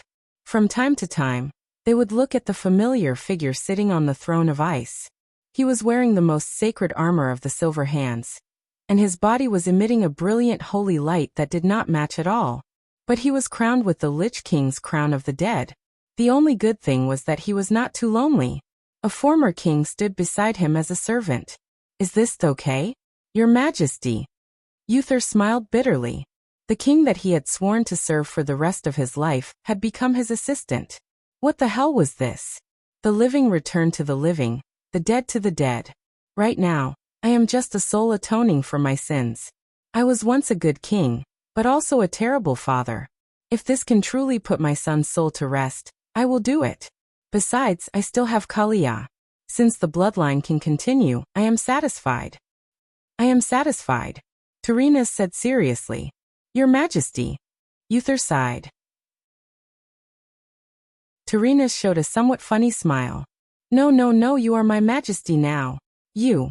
When Duque and the others stepped out of the ice-ground citadel, the entire ice-ground citadel immediately formed huge blocks of ice and began to seal the entire citadel. This scene caused the Alliance soldiers to open their eyes wide and tongue-tied. Then Tyrion raised the blade of Frostmourne, which only had half of it left. The Lich King Earthies has been defeated by the Alliance of Heroes. Chapter 1733. Oh, hooray. We've won again. Among the Alliance soldiers, there were a small number of Draconians, and Death Knights from the Black Edge Knights. They welcomed the victory with the same ecstasy. Good news came from the Magic Communication Network. "Oh, what did our kings do? The Undying have fallen again. Eagle Nest Mountain is safe again. Should we attack the trolls who are still alive? Holy Light Chapel is safe, damn it. I want to apply for funds to send 100 frogmen down to the lakes to see if there are any bones left. Duque could only smile bitterly and lie to the Undying's reports that it was Arthas' last burst of energy. He couldn't possibly say that their most worshipped Weather Lightbringer, the head of the 5 silver saints who represented the ultimate power of light, had changed his profession and become a Lich King, right? Standing behind Theon, Duque fully understood why Theon was the one who rushed to announce the complete destruction of Arthas and the Scourge army. Since the strongest paladin could sacrifice his soul for the peace and stability of the world, he, a not-so-strong paladin, could also lie for this purpose. Duque was already a demigod, a perfect existence that was completely deified by the entire alliance. Whether Duque was willing or not, he was a model for mortals to ascend to godhood, a role model that the world worshipped. In terms of political propaganda, Duque was a perfect existence. Therefore, the lie that the Lich King was dead, and there was no more Scourge army could not be blamed on Duque. If something happened in the future and they really needed to use the Scourge army again, wouldn't it be a slap in the face if they suddenly said that Weather was the Lich King and the current Lich King was on their side? Theon decisively took this possible blame. Overall, the northern expedition was a great success. Great sacrifices were made, and an astronomical amount of food and ammunition were consumed. But the peace of Northrend undoubtedly brought the dawn of peace to the world. Duque let out a long sigh of relief. Historically, Azeroth could be said to be one pot after another, with no respite at all. This was because the other ancient gods had also decided to descend upon the world of Azeroth after witnessing the destruction of Yogg-Saron. When Neltharion, the Wing of Death, recovered from his last battle with Azeroth, he would be bewitched by the ancient gods and summon the elemental army to launch a great purge of the world of Azeroth. When the Wings of Death broke out of the Earth elemental plane where he was recovering from his injuries, the Deep Rock continent, a huge earthquake would cause a cataclysm that would tear the entire world apart. Yes, that was indeed the case in the original version. In this life, the Winged Brothers were already dead. Dark wings had hung from the 5th floor. The skin of the celestial wings thumped loudly. Speaking of which, Nesario's skull seemed to have been stolen? In any case, Duque really didn't think that the Wings of Death would have the same destructive power as before. After all, in the original history, the Wings of Death had never died. He was only injured and went into hiding. Then he gave Enzos and the other ancient gods a shot of adrenaline, which made him so fierce. Now the Wings of Death had been broken into 18 pieces. Not only was his soul ground down, but his dragon body was also destroyed by Maligos, who hated him at that time. If the Wings of Death had simply been resurrected as an undead dragon, Duque believed that he could let the Wings of Death overturn him with one hand. Of course, Duke was prepared for any eventuality. After all, in the Cataclysm, the final boss who came out to cause trouble was Nesario. But there were also a few other guys who were quite powerful. For example, Duque's old friends, the Flame Demon King Ragnaros, and the Wind Elemental Lord Al-Akir. I don't know why. I can feel the elements of the earth. It seems to be a little abnormal, Duque said to everyone. Jaina narrowed her eyes. Could it be that you extracted too much elements during the battle with Arthas? Nonsense. You dug a cup of snow on the edge of the Iceground Glacier and used it as ice cream. Wouldn't that cause the Iceground Fortress to collapse instantly? Duque rolled his eyes at Jaina. The huckster Duque simply made a decision on his own. I'm a little worried about the stability of the Eastern Kingdom. After all, the undead calamity may break out again.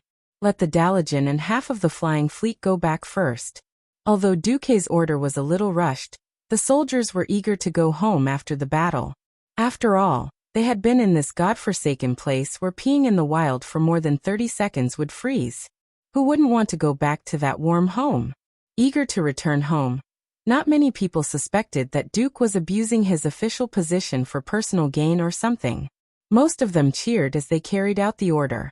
Duque seemed to casually issue a strange order like, after returning to the Eastern Kingdom, at least 1/3 of the flying fleet must be on standby in the air, and intentionally or unintentionally let the army avoid some specific areas. Then, Duque completely relaxed and enjoyed the journey of dividing the spoils. Wuther became the third Lich King, and the treasures of the first and second generation naturally became the hero's spoils of war. One had to know that back then, Arthas had led the Scourge army to sweep through most of the Lordaeron continent. How rich were the spoils of war!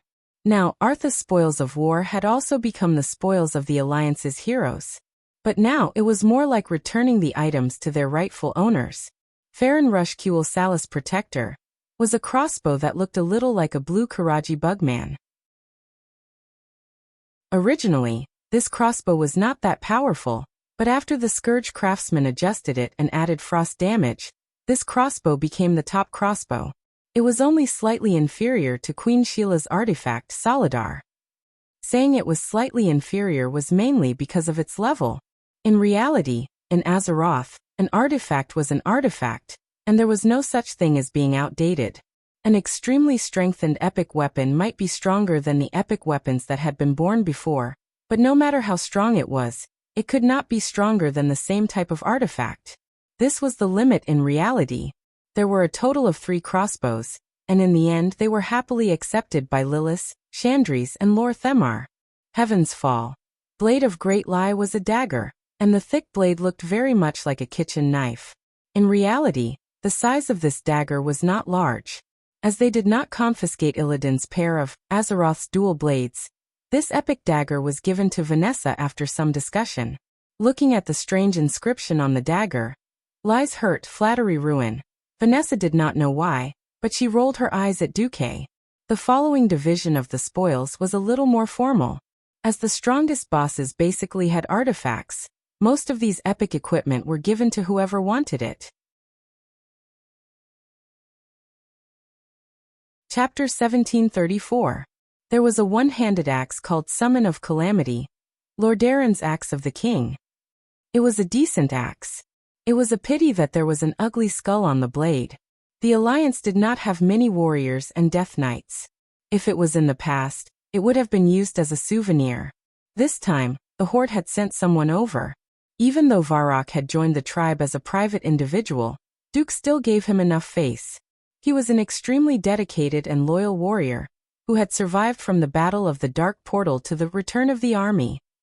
There were 2 axes, and they were both given to the father and son. Yes, little Seraphar had been saved. Even though Drano had to bear the humiliation of losing and being controlled, he returned to the Horde as a Death Knight. It could be predicted that Thrall, who had wanted him to be the next chief, would have no choice but to choose his successor from the other candidates. At least Varrock did not have to lose his son completely.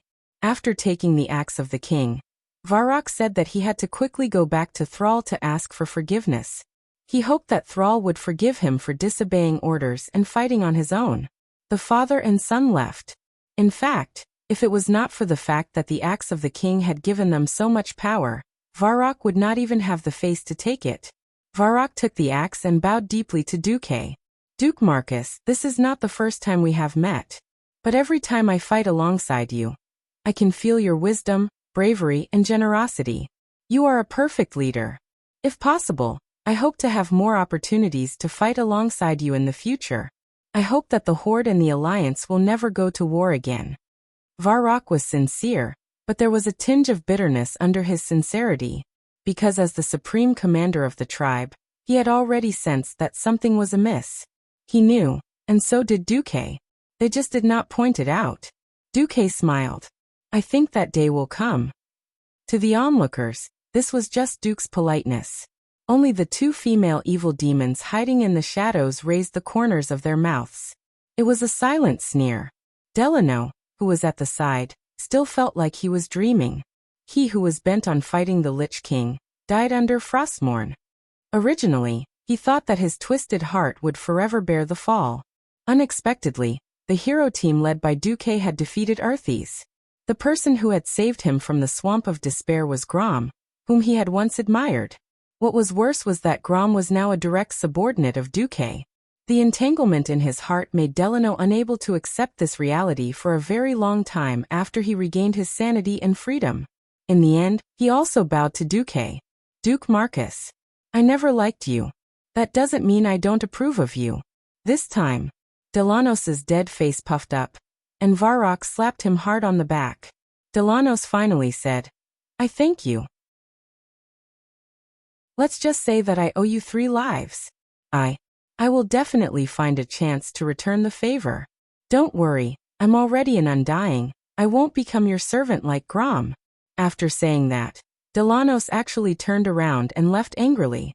Sorry, he's actually. Varrock was embarrassed. Duque shook his head. It's okay, I understand. He's just honest and doesn't want to express his feelings. Varrock punched his chest with one hand. If the beastmen bowed, it was out of personal gratitude. Then punching the chest meant the greatest degree of approval for the other party. Varrock and his son left. After they left, the remaining Alliance powerhouses in Naxxramas suddenly became lively. Kale that's discussed it with Jaina. He took the Bloodsurge Kel Thuzad's Sword of Pain, while Jaina took the most valuable staff, Jaka's Antonida's Holy Staff. Without discussing the special meaning, the magic strength bonus brought by the 2 magic weapons was the same. The only difference was that the Sword of Pain provided more magic critical strike chance, while the Holy Staff gave higher endurance and spirit bonuses, as well as a higher spell speed. The former was more unconventional, while the latter was more stable. This choice also showed that the 2 of them had different paths. Kale, that's awkward identity as a former prince meant that if he wanted to continue to maintain a place in the throne conference, he had to have magic power that was no less than or second only to Duque. Jaina only needed to follow the prescribed order and become Duque's follower in the future. Of course, the most important thing was that the owner of the Holy Staff was the legacy of Jaina's previous magic teacher, Antonida's. In this life, if not for Duque's interference, Jaina might have followed the trajectory of history and become Antonida's disciple. Looking at the magic staff with 6 exquisite runes around the top, which looked like a trident, Jaina murmured, "I don't know why, but I feel that it's very familiar. Perhaps it's fate." What could Duque say? He could only smile bitterly. Tyron picked a staff made from Nordrassil's stained twig. After purification, it became Nordrassil's holy twig. Although it was a staff, the main bonuses were agility, endurance, critical hit, and level acceleration. This time no Raptor Druid joined the hero group, so Tyron did not hold back. When the top-tier epic double-edged sword Groflosa Silver Hand Knight's Holy Sword was also given to Mara for Dragon, a second-tier powerhouse who did not directly participate in the Lich King's crusade, everyone knew that the main event was coming. Dozens of fragments emitting powerful energy waves were gathered in the middle of Naxxramas's Armory Hall. Almost every powerhouse above the epic level of the Alliance was allowed to come and watch. It was different from when they defeated Yogg-Saron. At that time, there was still the Lich King, and no one was in the mood to hold a grand celebration. This time, the ceremony was more solemn and grand. This was because Duque told them that these fragments could be combined to form a powerful divine artifact. Another top-tier divine artifact. Although this was not the first time the Alliance had obtained a divine artifact. But every time a new divine artifact was born, it would always attract the attention of all busybodies. The heroes who already had a divine artifact appeared calm. According to the tacit rules, it would not be their turn, unless every member of the hero group had at least one divine artifact. At this time, the only ones who were excited were those who did not have a divine artifact. Duque pretended to inspect it, then announced, "This is a double-edged axe." "A divine double-edged axe, who should I give it to?" Chapter 1735. Two-Handed Axe. When everyone heard this, the eyes of the warriors, death knights, and paladins all lit up. Although being a main tank had its privileges, and the first divine weapon, the Balrog's hand, was given to Magni, which melee fighter did not want to beat someone up. After all, those who could become bosses were usually very large in size. There were very few people like Arthas who had a normal body size. Who would want to stare at a boss's smelly feet all day and carry out boring defensive actions? There was actually an unspoken rule. In principle, the leaders of each country would take the lead, and it had to be harmonious. It would be best if the leaders of each race could have a divine weapon. The most tactful one was Danath Trollbane. Whether he was a king or a member of a hero group, he was too inexperienced. He raised his hand lightly. I still prefer to use a sword. This was a tactful rejection. There were not many warriors in the alliance, and the only one left was Muradin Bronzebeard. But his brother already had a Balrog's hammer, and Muradin was not the leader, so he was naturally happy to watch the show. As for the Death Knights, Darian had just joined the alliance, and was still the leader of a second-tier independent camp. He was not qualified. Basically, he was looking for someone from the Paladins. At this moment a funny scene happened. Me. Hoof Imriel raised her hand high.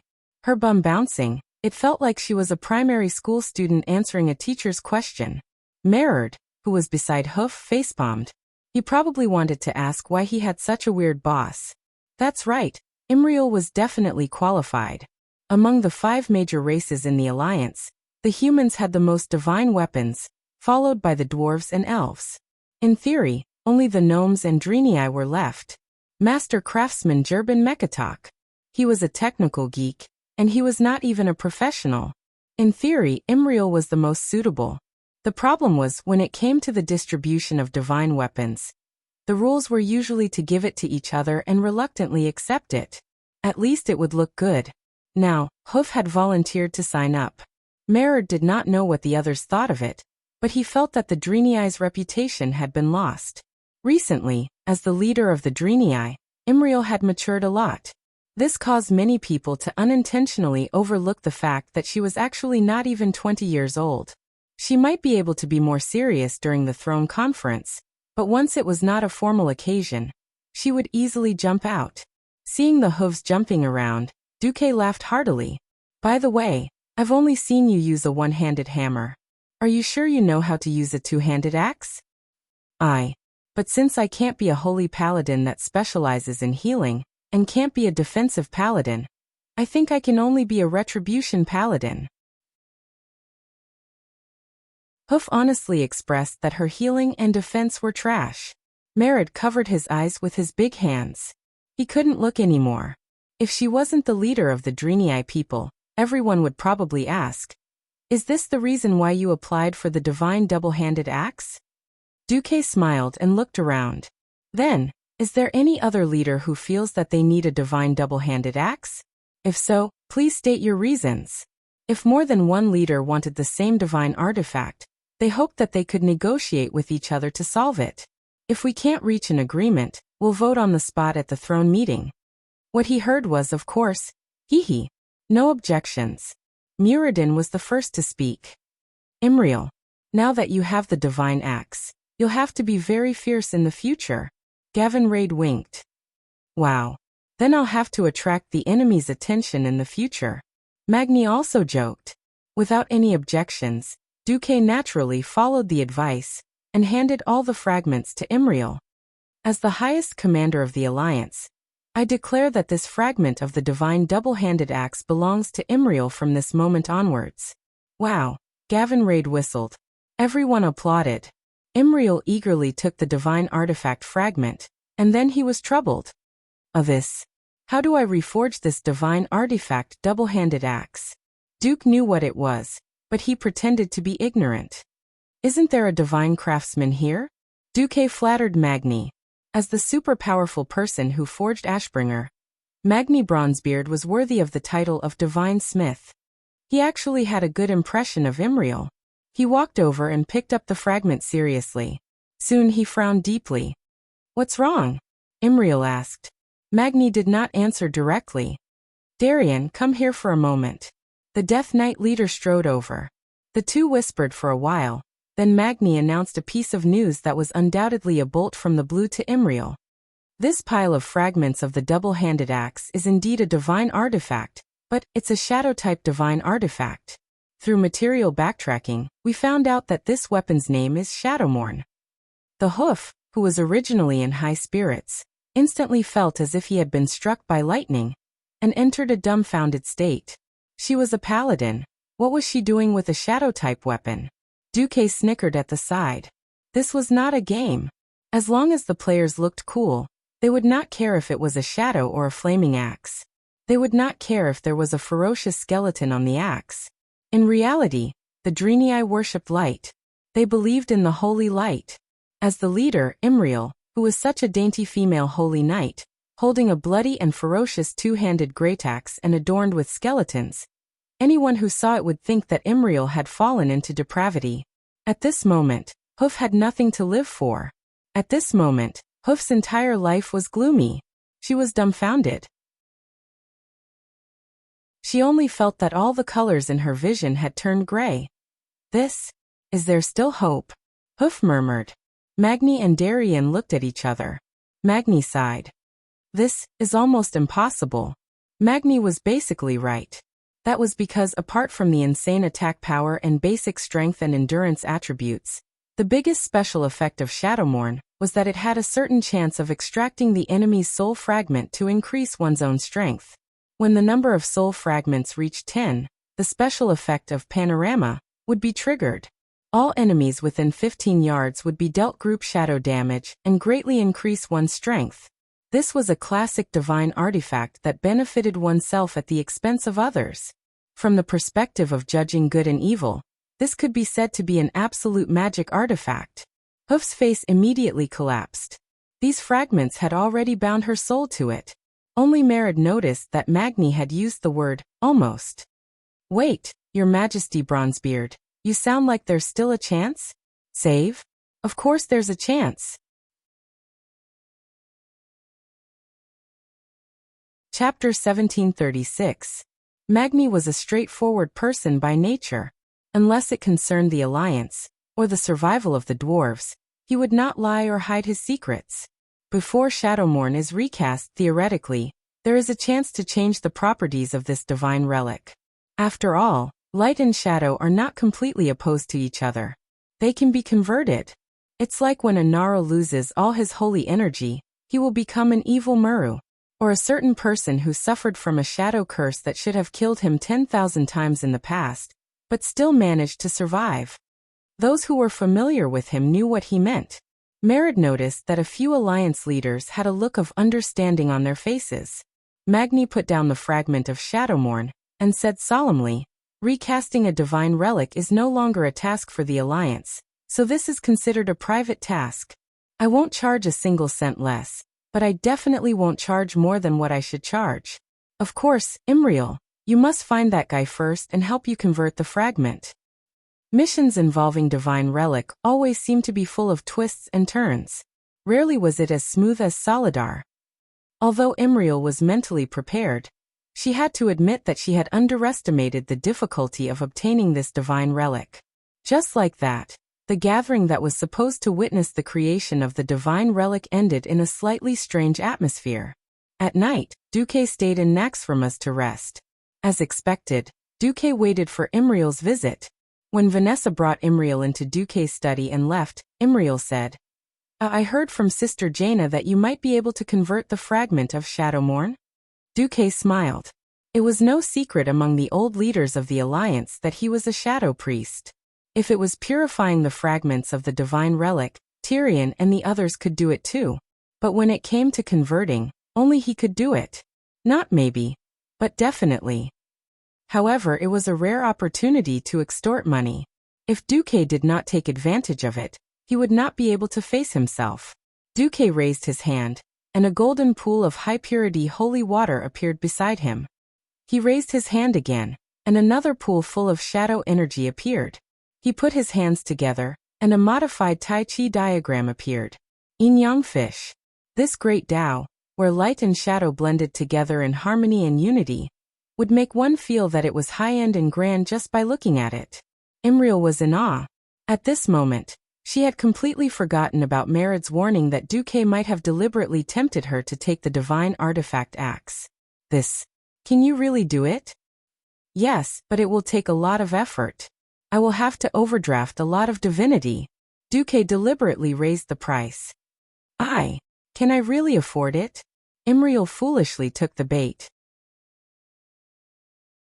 For a moment, Duque really felt a sense of guilt, as if he was instilling the Edo 48 punch into a lowly who believed in Santa Claus. But when he thought of his own little wish, Duque suddenly felt confident. No. The Alliance needed Drenii. Although I am a demigod, I am also the commander of the Alliance. I'm more than happy to increase the Alliance's strength. But I have a small request. Duque tried his best to calm his voice so that he did not seem so strange. Request? Imriel gulped. Behind her, the little tail wriggled uneasily. Yes, it's really just a small request. Duque deliberated for a moment. Actually, I don't know why, but I've always been interested in your tail. Imriel's face instantly turned red. The tail is a special existence to the Drenii. It has a very, very special meaning. Can I say it? I don't want to say it. Then, I want to touch your tail, can I? Touch it until I'm satisfied. Duque's request made Imriel want to vomit blood on the spot. Difficult. This was really difficult. Her tail was very sensitive. But she wanted Duque to put in so much effort to modify a divine artifact. It would be unreasonable not to pay a price. The temptation of a divine artifact was too great. Unknowingly, she remembered the scene when she beat up the Blood Queen in her enhanced state. That valiant Imriel, just thinking about it made her feel cool. Finally, Imriel gave in. Really you can only touch my tail. Swear. You can't do other strange things. I swear. Duque made a solemn vow as if he was eating lettuce. Imriel squirmed, found a seat by the window, and brought a chair over to sit down. She was thinking that as long as she did not look at Duque, perhaps it would not be so awkward. Looking at the ice-crowned glacier might help her calm down. Seeing that Imriel was ready, Duque finally reached out his evil claws. Ugh! A high-pitched, sensitive moan startled Duque. Did I use too much force? No. This is actually my problem. Imriel resisted the strange feeling from her tail. Unknowingly, her hands were clasped tightly on the chair. She tried to focus her mind on the snow-capped mountain. However, it seemed that because she was not looking, her senses became sharper. Frankly speaking, Duque did not use too much force. At first, the light touch, like a feather brushing past, made Imriel's nerves extremely sensitive. From light to heavy, Duque simply stroked Imriel's tail like he was stroking a cat. However, the shame towards Imriel turned into a strange flow of heat in just 2 to 3 minutes, rising from the deepest part of her heart, and then converging to a place that made her extremely ashamed. Suddenly, the hoof realized that the seemingly unchanging iceberg in the distance had overlapped with her situation. Spring had come. The ice and snow melted. Drop by drop, the ice water converged into a stream. At first, all the water still gathered in the hidden cave. However, as the snow accumulated more and more, it would eventually break through everything. Accompanied by a loud noise, the water broke through the dam and poured down violently. Duque was dumbfounded. Just a moment ago, he thought that a living tail was quite cute. Before his transmigration, although he did not like his cat very much, he still often stroked its tail. After his transmigration, he secretly kept this long-lost habit. Just when Duque was having fun stroking and stroking, Imriel suddenly let out a high-pitched scream, and then collapsed on the chair with her whole body flushed. What the hell was this? The worst thing was, right at that moment, the door of the study suddenly opened, and Kalia and Queen Sylvie came together.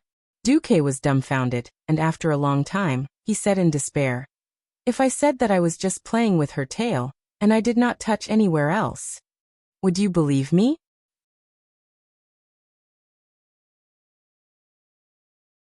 Chapter 1737. Kalia and Servanas were also dumbfounded. What was supposed to be a night raid had turned into a scene of catching an adulterer. To catch an adulterer, one had to be monogamous in the truest sense of the word. A great man in Du's previous life had said that a small notebook was a guarantee of property, not a guarantee of feelings. After arriving at Azeroth, Du quickly let go of himself. Duque had started a harem 20 years ago, and they all voluntarily threw themselves at him like moths to a flame. She was clearly the one who liked to add one. What right did she have to stop Duque from messing around? Moreover, Duque really wasn't pushing Hoof down, although it looked no different from pushing her. Hoof's whole body was limp, as if she had already turned into a pool of spring mud. Every corner of her body had been drained of energy because of the extreme excitement just now, and now she didn't even want to move a finger. She had the despair of being caught. She wanted to struggle, wanted to argue, but her mouth was wide open. She could only gasp for air, unable to say a word. There was no need to mention how vexing that feeling of shyness was. Her clothes were all intact, but she had the illusion that she had been completely seen and touched. At this moment, Duque was still holding onto her tail, and forgot to let go. Her little tail seemed to be struggling to escape from the devil's grasp. It suddenly jumped a few times, and Duque subconsciously tightened his grip. "Oh no. I'm so sensitive." Hoof cried loudly again. This time, Duque was so scared that he let go. That. Duque didn't know how to explain at all. No matter how he explained it now, it would just be a cover-up.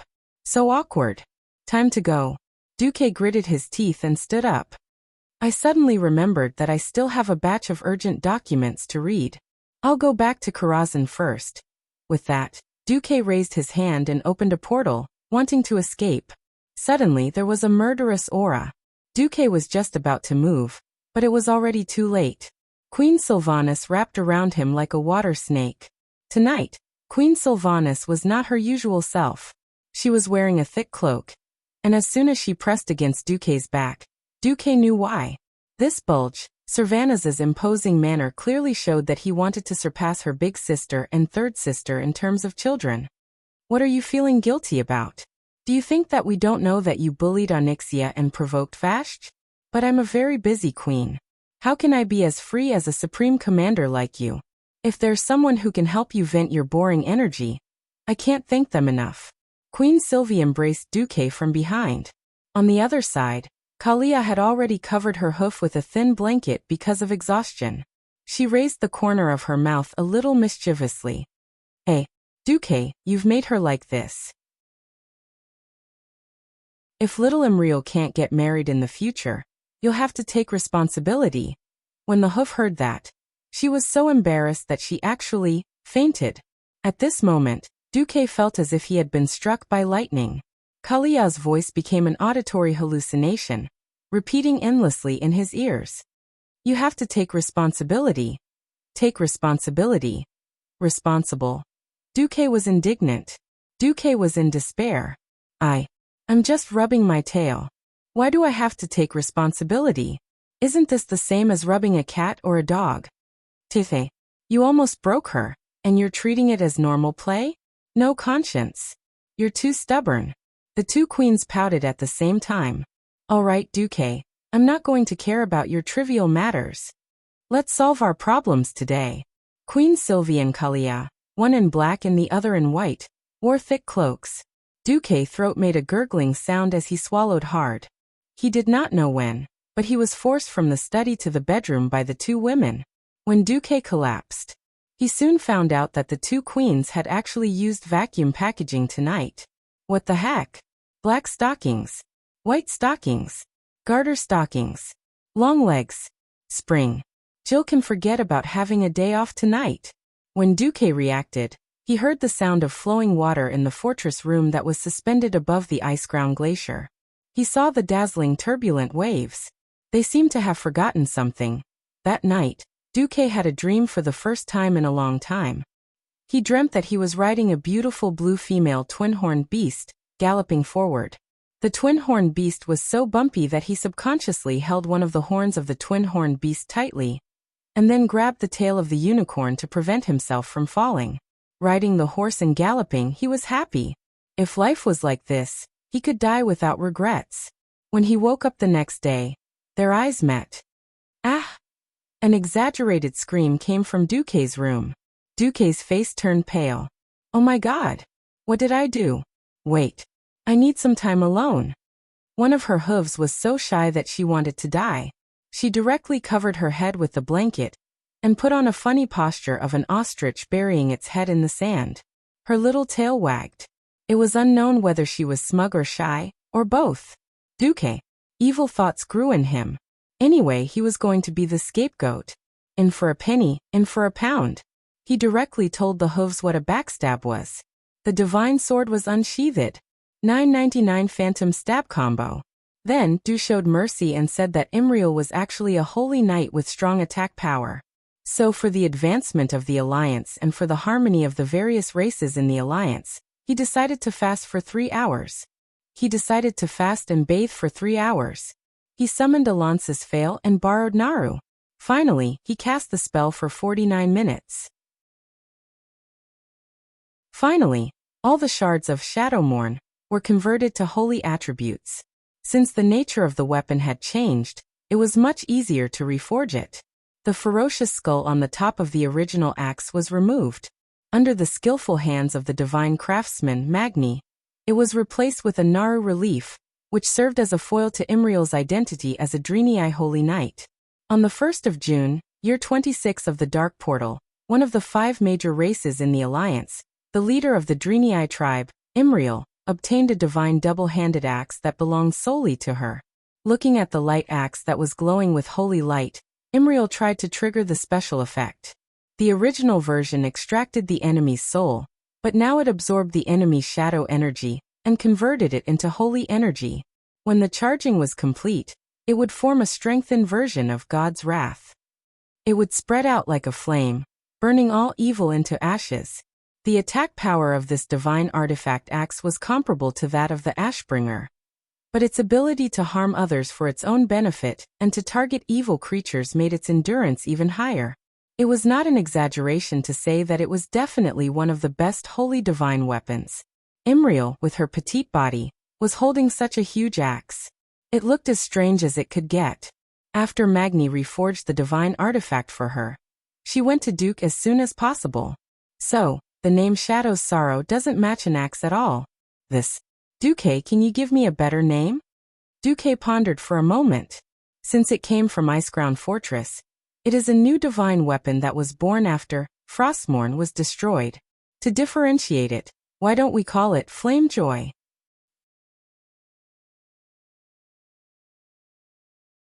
Chapter 1738. Happy Flames? What a strange name. Hoof's tail swayed left and right as if she was in a dilemma. What? You don't like it? Duque smiled but did not say anything. This name was actually the pen name of an author before he'd transmigrated. This guy's novels were good, but they were too slow. Anyway, this guy had this thought when he'd chosen this pen name. Duque might as well put him on stage as a small souvenir. On the other side, Hoof seemed to be trying to please Duque, but she still nodded. Then I'll use this name. Happy Flames. It felt like it matched my personality quite well. Even though I can accept those heavy things and know that sacrifices are inevitable in battle, I'm still willing to be a little more optimistic. I'm already very happy just looking at you. Duque spoke the truth. Looking at such a straightforward girl, he felt much more at ease.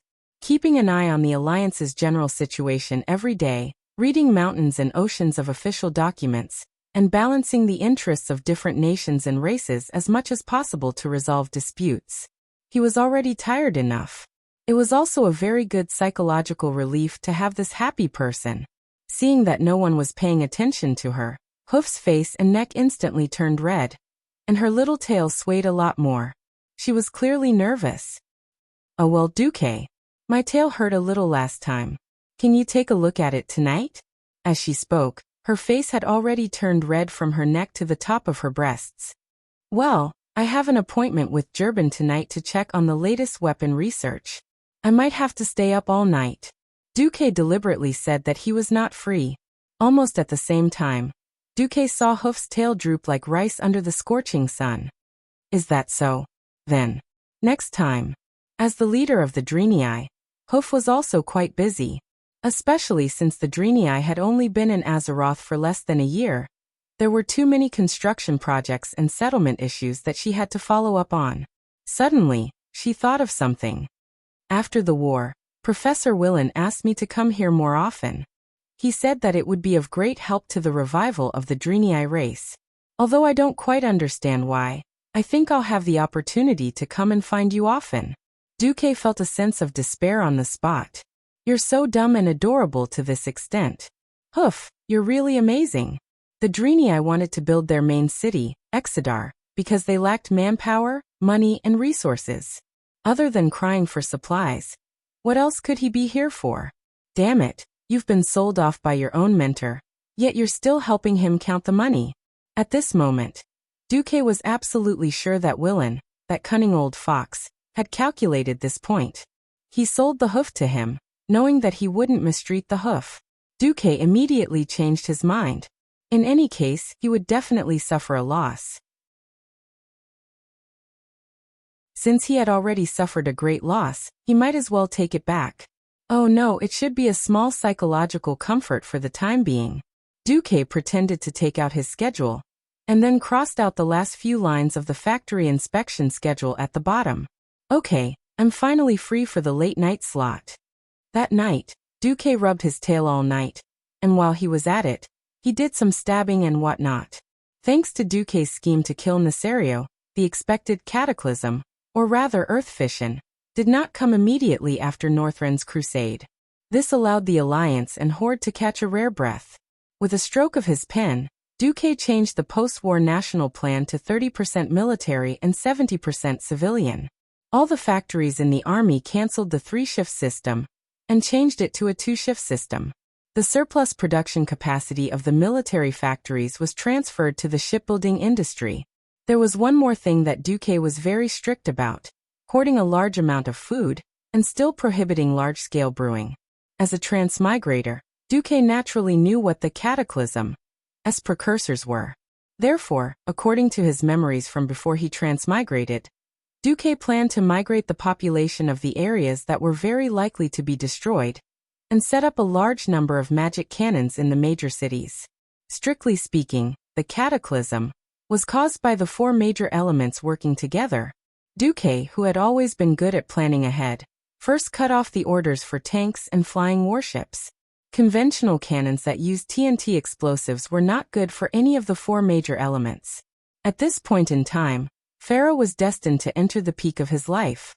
Therefore, Duque stepped up the construction of the magic net, as well as the training of beginner mages. It would take more than 10 years to nurture a radiant moon mage. In the past, it was very difficult to nurture a magic apprentice into a qualified earth mage, because it required talent, comprehension, perseverance, and a lot of practice. Now that the magic net existed, the requirements in this regard were greatly reduced. As long as one had a bit of magic talent and could sense the elements, Duque could use the magic net to help them master basic magic in the shortest time possible. This kind of simplification was almost as brainless as the legendary one-button casting. This caused a large number of traditional mages to call this retrogression and degeneration. But it was undeniable that the number of registered official mages in the Alliance had directly exceeded 50,000. This was a very exaggerated number. After all, before the first year of the Dark Portal, the entire Dalagen only had 4 official mages. Everything was like this. Only by increasing the base number could there be more room to choose the elites. Another thing that made the Alliance's soldiers feel more at ease was that the 4 guardians of Alcavan had brought their own underlings and were stationed in several major cities of the Alliance as guardians. Iron Furnace had gained the favor of Rock Guardian Alcavan. New Silvery Moon was overseen by the Storm Warden Amaran. Originally, Flame Guardian Coralon and Ice Guardian Turawan were willing to follow Duque to Karazhan. Duque thought about it again and again, and convinced the 2 guardians to let Turawan go to Theramore, and let Coralon guard Stormwind City. In addition, after some communication with Oder and the other guardians, Freya was a guest in Darnassus as a nature consultant. Mimiron, on the other hand, built a new workshop in Lordaeron to develop new military equipment. Hodor went to Exodar. Duque did not hesitate to let all the large cities in the Alliance with a population of more than 200,000 people have at least one demigod guarding them for a long time. It could be said that in this rare period of free time, although Duque had adjusted the Alliance's economy to be mainly civilian, in reality, this was another kind of arm to the teeth. Interestingly, Duque waited for a long time, but the cataclysm did not come. Instead, the birth of his 2 children finally came. Yes, Aurelia and Sasha pestered Duque, asking Duque to input magical energy. Duque could not stand it and shamefully gave in.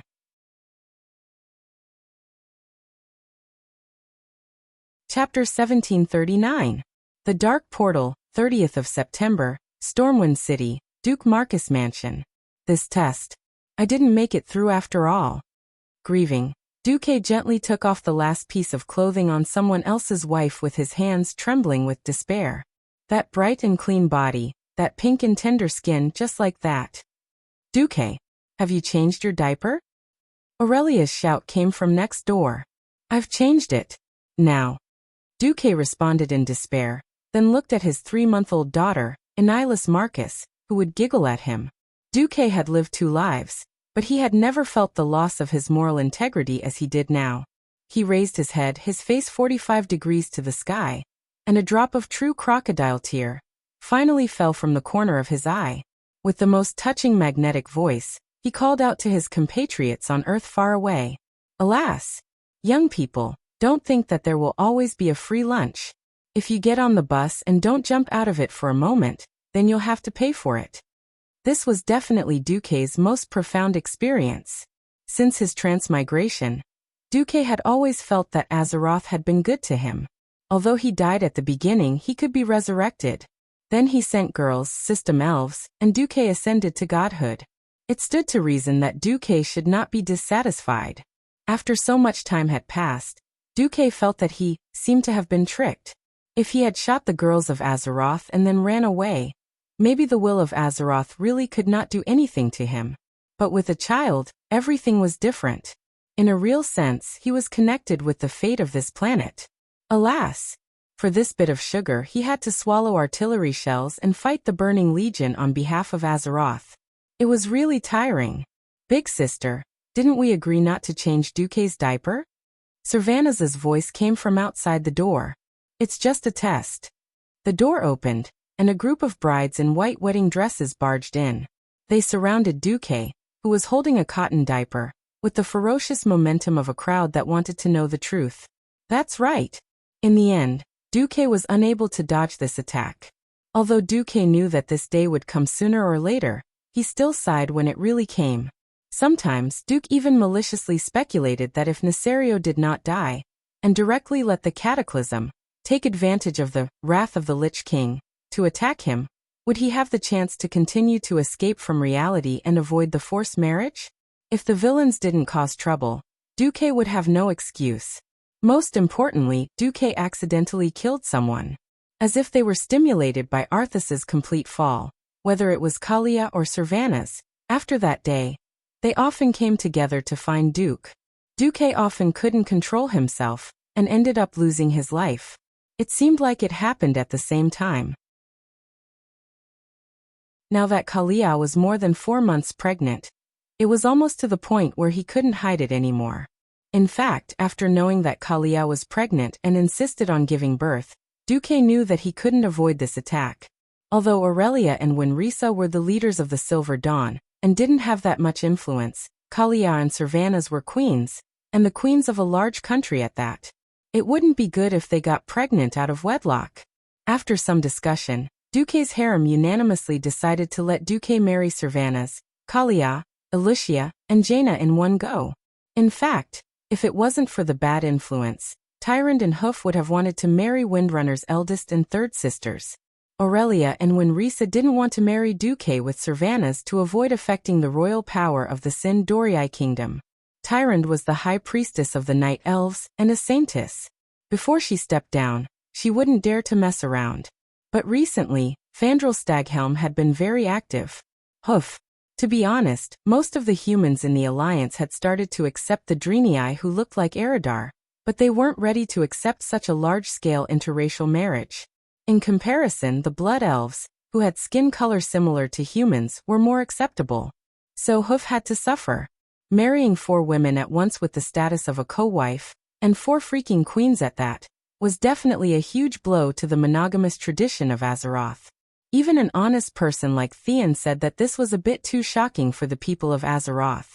Fortunately, Duque had a way to deal with it. Hire a paid army to create hype. Although Duke Marcus dated 4 queens as a mortal, he's already a demigod. As an immortal in the world of Azeroth, how can he be compared to a mortal? His Majesty Menethil, Barov, and Proudmoore are also women who have been granted eternal life. We shouldn't use the rules of the mortal world to restrict them. Gods belong to the gods, mortals belong to mortals. After some fooling, the commotion within the alliance finally subsided. Originally, Duque had promised that the Burning Legion would arrive in about 10 years. After the final battle with the Burning Legion, if Azeroth won, he would step down from his position as the commander of the alliance. His wives would also step down to prevent the formation of an eternal kingdom. The other countries in the alliance didn't have much of an opinion. If you can remain as wise as you are now, it doesn't matter if you continue to lead the alliance. After all, the dwarves aren't a short-lived race, Magni said. The dwarf has the same opinion. Great craftsman Gerben nodded. As long as your eternal life doesn't bring about corruption. Varian curled his lips. As long as the alliance doesn't become an empire, the various countries and races can still decide if they want to leave or not. That's fine. Daneth Trollbane was very straightforward. Since no one had any objections, and ignoring Duque's weak voice that the Burning Legion couldn't be extinguished, Duque's harem happily decided that the 4 queens would marry Duque.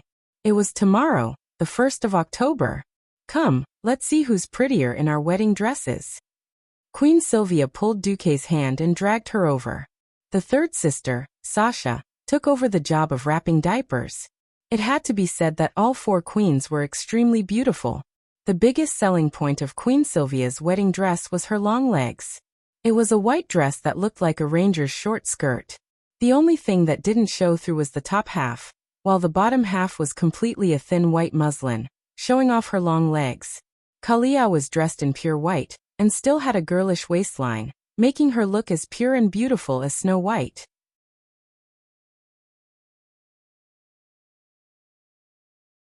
Chapter 1740. The biggest feature of Alicia's wedding gown was its various hollowness and gold trimming. It fully displayed the Bear of family's wealth. As for Jaina, her low-cut wedding dress accentuated her voluptuous figure, second only to Aurelia's. Duque, who's the prettiest among us? If it had been one of them, it would have been devastating. However, when the 4 queens who were about to become brides asked at the same time, Duque was in a bind. Usually, the 4 of them were busy like dogs, and the other 3 queens were quite diligent. Although Kalia was a mascot, she preferred to run around Lordaeron, inspecting the people and consoling them. Because they were all busy, they were not like the harem of the emperors on Earth, where they were all scheming and scheming. They were usually as close as sisters, and even accompanied Duque in his craziness. It was impossible to say that they did not have a competitive heart. Wasn't this? As soon as the question was asked, they each made a big move. Queen Sylvanas, who had always been domineering, seemed to have finally let go of the hatred in her heart after Arthas's demise. Although she was pregnant now, the crystallization of love between demigods was not that easy to settle. Just the fusion of divinity and the injection of powerful magic would consume a lot of time and energy. Not only was her pregnancy likely to last longer than her sister's, but her belly was also not bulging at all. Without the shocking aura of wanting to kill people all day, Queen Sylvanas exuded the unique allure of a wife. As a matter of fact, Queen Sylvanas, who never liked to be pretentious, actually pulled up the left side of her skirt with one hand, revealing a perfect and beautiful leg. Wow. Long legs? Beside her, Alicia knew that her body proportion could not compete with Queen Sylvanas, and actually shyly turned sideways. Her beautiful back, which was partly hidden by the hollowed-out wedding dress, showed the perfect curve of her butt. Seeing this, Duque's cock moved. Of course, the more exciting thing was yet to come. Without Aurelia, Jaina's Theramore peak was still quite fierce. With a slight bend, under the effect of gravity, the violent beauty of the mass easily blinded Duque's eyes. Everyone was clearly immortal. So why could Jaina still grow and approach Aurelia's level? Among the 4 women, Kalia's figure was the slimmest. Everyone was wondering what kind of sexy pose she would put on. In the end, Kalia didn't pose at all. She just held a bunch of pure white lilies, slightly tilted her head, and revealed a pure and beautiful smile. Oh my God! No matter how many years had passed, Duque would never get tired of looking at that pure beauty that seemed to have solidified for eternity. Alright. Here comes the problem. What F asterisk king 4 choices? How do you expect Duque to choose? All of you are the prettiest in my heart. Duque decisively chose to muddle through. No. You have to choose one. If you don't choose today, don't even think about leaving. Choose. Duque, no matter who you choose, we won't blame you. The 4 girls attacked Duque from all sides. If Dumuk was still a hot-headed teenager, he might have chosen it on impulse. But in the queen's harem, whoever chose her would be a fool. Do you believe that the alliance will break apart? Since they were starting a harem, they would either have one big and all small, or they would all be big. Aurelia wasn't here to hold the fort. If Duque still dared to give them a high ground, he would be courting death. He couldn't choose. He definitely couldn't choose. Even if he had to endure the 10 great tortures of the Qing dynasty, he couldn't choose. Even though he was surrounded by the white Mount Hyjal, and even though the beautiful faces were as beautiful as flowers, Duque felt like he was living in hell. Just as Duque was about to vent his anger and shout, "If you keep messing around, I won't marry anyone." Suddenly, a tremor came from the heavens and the earth. Rumble. This wasn't an adjective. It was a real earthquake. Rumble. Another sound rang out. This time, all the women reacted. The 2 mothers reacted the fastest. Aurelia put a nihilus in a slanted bag, while Sasha hugged Duque's other daughter, Atlanta. They hurried over to meet everyone. Queen Sylvanas was also very fast. She quickly took off her wedding dress and put on her ranger outfit in a few seconds. The other 3 women also changed their clothes in a hurry. Rumble. Continuous tremors came. Duque opened the window and looked out. He saw that there were small cracks on the outer walls of many houses. F***CK. It can't be? Even though Duque had waited for this day for a long time, he didn't expect that this day would come when he was about to get married. Duque, can you feel it? As a demigod of wind, at least half of Queen Sylvanas' mind was maintaining the elemental realm, so she was the most sensitive. She clearly felt that the entire wind elemental realm was restless. I heard Al-Akir's voice. He's issuing a declaration of challenge to the entire Azeroth. Vashj, who was dressed in a maid's outfit, entered the room and said in a deep voice, "The water elemental realm is a little different." As a demigod directly under Azeroth, Vashj, who was in charge of Lordimir Lake, was also well aware of the unusual movements in the water elemental realm. Originally, the black dragons were all of the earth attribute. Unfortunately, Onyxia was a different species. She played with fire. She also came, but she smiled bitterly and shook her head. "I can't feel anything." Instead, Duque could feel that his old friend who couldn't hold back his temper in the land of fire, let out a deafening roar in that world of fire. "Duque Marcus." That was a declaration of war. Duque tilted his head slightly. Wind Elemental Lord Al-Akir and Fire Elemental Lord Ragnaros were expected opponents who would come to cause trouble sooner or later. Duque had a doubt. Who gave them the courage to cause trouble when Nesario's grave was already 3 feet high? However, he still had to do what he had to do. In the Holy Light Cathedral of Stormwind City, in a very secret basement, an old man in a white robe led a group of black-robed believers to carry out some kind of evil ritual that was the complete opposite of the holy light. The old man raised his hands high and shouted in a passionate voice, "It's here. The long-awaited trial of twilight is here. Azeroth will return to the rule of the great ancient god. All the creation of the usurper will be destroyed. Only the truly devout can live on after the day of judgment. Only the faceless, the twilight dragon, the eternal dragon, the elemental creatures, these selected creatures, as well as the most devout twilight believers, can share the glory of the ancient gods in this new world shrouded in shadows." When the fanatical atmosphere was about to sweep the entire basement, suddenly, 2 sharp daggers silently stabbed into the back of the old man in a white robe.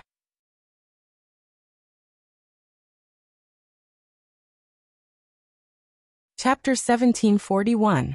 Time seemed to have frozen. At that moment, all the black-robed believers were stunned. The 2 robust figures that jumped out from the seemingly empty air were definitely not mediocre fighters. That was because ordinary bandits would not be able to get close to the white-robed elder. The elder was wearing the robe of the Archbishop of the Holy Light. However, the moment the two incomparably sharp daggers pierced his body, the energy that erupted from the old man's body like a raging sea was actually of the shadow attribute. Twilight Shockwave. This was the signature move of the High Priest of the Twilight Church. Even though the two bandits had activated Shadow Cloak and temporarily hid in the shadow plane to avoid this attack, the powerful energy shock still injured them slightly. No one would have thought that the heavily injured elder would be able to switch between the shadow and holy forms like Duke and cast a greater healing spell in the blink of an eye. It was a pity that his healing magic was interrupted by the third thief who got close to him. The elder's hood was unknowingly shaken off by this kick, revealing a face that was enough to shock countless people. "It's really you, Benedictus." As the situation entered a stalemate, the three bandits stopped attacking and pulled down their hoods. They were the Van Cleef father and daughter, as well as the Blood Elf bandit, Valera, who almost never left Varian's side. At the same time, the walls of the entire basement shone brightly. Dozens of teleportation portals opened at the same time, and an entire team of Holy Knights rushed out from them. Not only were these Holy Knights powerful professionals who were on the verge of reaching the hero level, but they were also led by the 5 Silver Saints, Tyrion, Gavin Rad, Riadaline, Ireel, and Merritt. Almost all the most powerful clergymen in the entire alliance were here. Tyrion's face was filled with the deepest sorrow. "Why is it you, Benedictus? We used to." Perhaps Benedictus did not give the leaders of the alliance a strong sense of presence. He was undoubtedly one of the oldest members of the alliance's hero squad. As the disciple of the former Archbishop of the Holy Light Alonso's Fail, Benedictus was actually quite famous. It was just that he didn't become a paladin like Uther and the other so-called priests who could fight and tank, so he wasn't as famous. Once upon a time, as a devout priest, Benedictus had lived up to his beliefs. In this life, during the darkest times of the Stormwind during the First and Second Battle of the Dark Portal, he had pacified the wandering citizens and calmed the panic in their hearts. It could be said that Duque and Anduin were able to quickly assemble a battle-ready army thanks to Benedictus. The people praised him as the incarnation of holy light, and he was the faith of countless people. Together with Duque, Anduin, and Turallion, he held up the sky of hope for the people of Stormwind at that time. After the end of World War II, Archbishop Fail passed away, Duque and Karazhan went missing, and King Langren was assassinated. With his devout faith, he continued to give hope and courage to countless people of Stormwind, and watched over Varian's growth. After Varian grew up, he relied on Benedictus as one of his most trusted advisors and life mentors. He would seek Benedictus' advice on many important matters. At the same time, although Benedictus' reputation among the people grew, he gradually kept a low profile, and began to participate less and less in the political affairs of Stormwind. After Duque returned, he was transferred to the hero squad. However, if Duque hadn't mentioned it, no one would have noticed that Benedictus had shadow force in his body. This elder, who had risen to the position of Archbishop of Stormwind with his seniority, had always claimed that he was only a pure priest of the Holy Church. Duque's seemingly unintentional teasing, "Oh Benedictus, you've also practiced shadow force?" attracted the attention of MI7 in Stormwind. Recently, there had been a dark force in Stormwind that was promoting the end of the world, and its leader was a powerful Twilight priest. When the leader of MI7, Matthias Shore, asked Duque about it, Duque sold Benedictus out. Hence, the scene of a group of kidney knights surrounding the Twilight believers. The crowd parted, and Varian, who was holding the divine double-edged blade, arrived at the scene of confrontation with Brawl Bearskin. Varian ignored the shivering believers, and looked directly at Benedictus, who was seriously injured on the altar. "Tell me, Benedictus, when did you fall?" Benedictus' face turned pale. He knew that he might not be able to escape this time. If it were Varian and the other two, they might be able to break out of the encirclement by sacrificing some believers. Since the Van Cleef father and daughter were here, it meant that the operation had been approved by Duque. Moreover, apart from Duque, there was no one else who could mobilize such a powerful lineup of kidney knights. He turned his head and looked at the dark dome of the basement. There were several elemental auras in that direction that were so strong that anyone with a little elemental sensitivity could sense them. Benedettas did not answer the question. Duke Marcus, you're really good at scheming. You knew it from the start, and yet you let me work for nothing for so many years? The Archbishop of Twilight Light was right. Duque was just that shameless. Who asked the Alliance Hero Squad to have a hard time finding a priest back then? Now that Kalia and Sally Whitemane had grown up, and there was also Fail, the elemental emissary, Benedettas dared to jump out, and so did Duque. Of course, with Benedettas's level, there was no need for Duque, or those demigods to do anything. In the basement, Varian was furious. Answer me, answer? Why should I answer? Doesn't Duke Marcus still know how to use shadow energy? Benedettas's old and kind face revealed a sinister and cunning look that did not match his temperament. Don't confuse them. We all know that Duque has fallen into Archimonde's trap, and that's why he has no choice but to use shadow energy. Theon the Honest was furious. Surging waves of holy light spread from under his feet, and several Twilight Light believers were bathed in flames. They screamed and fell to the ground. For the ancient gods. Benedettas suddenly raised his hands, and all the Twilight Light believers began a desperate, suicidal charge towards Varian and the others. There was no suspense in this battle. Apart from Benedettas, there were only two people present who could fight. One was the elemental creature Aquilian, and the other was the blood elf bounty hunter Ashila Lemmingstar. If they were left alone, they might cause a lot of damage. But in this situation where the big shots of the Alliance had teamed up, their resistance would only cause a small ripple before they were completely drowned by the holy light.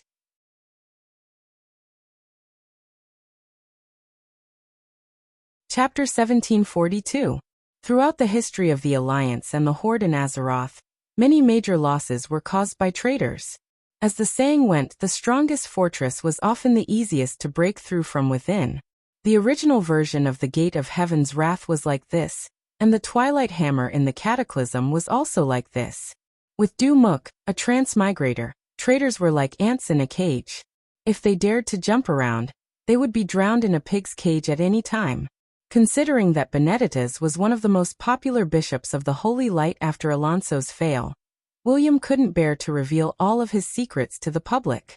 An hour later, Stormwind officially announced that Archbishop Benedettas had been ambushed during the battle with the ancient god Yogg-Saron.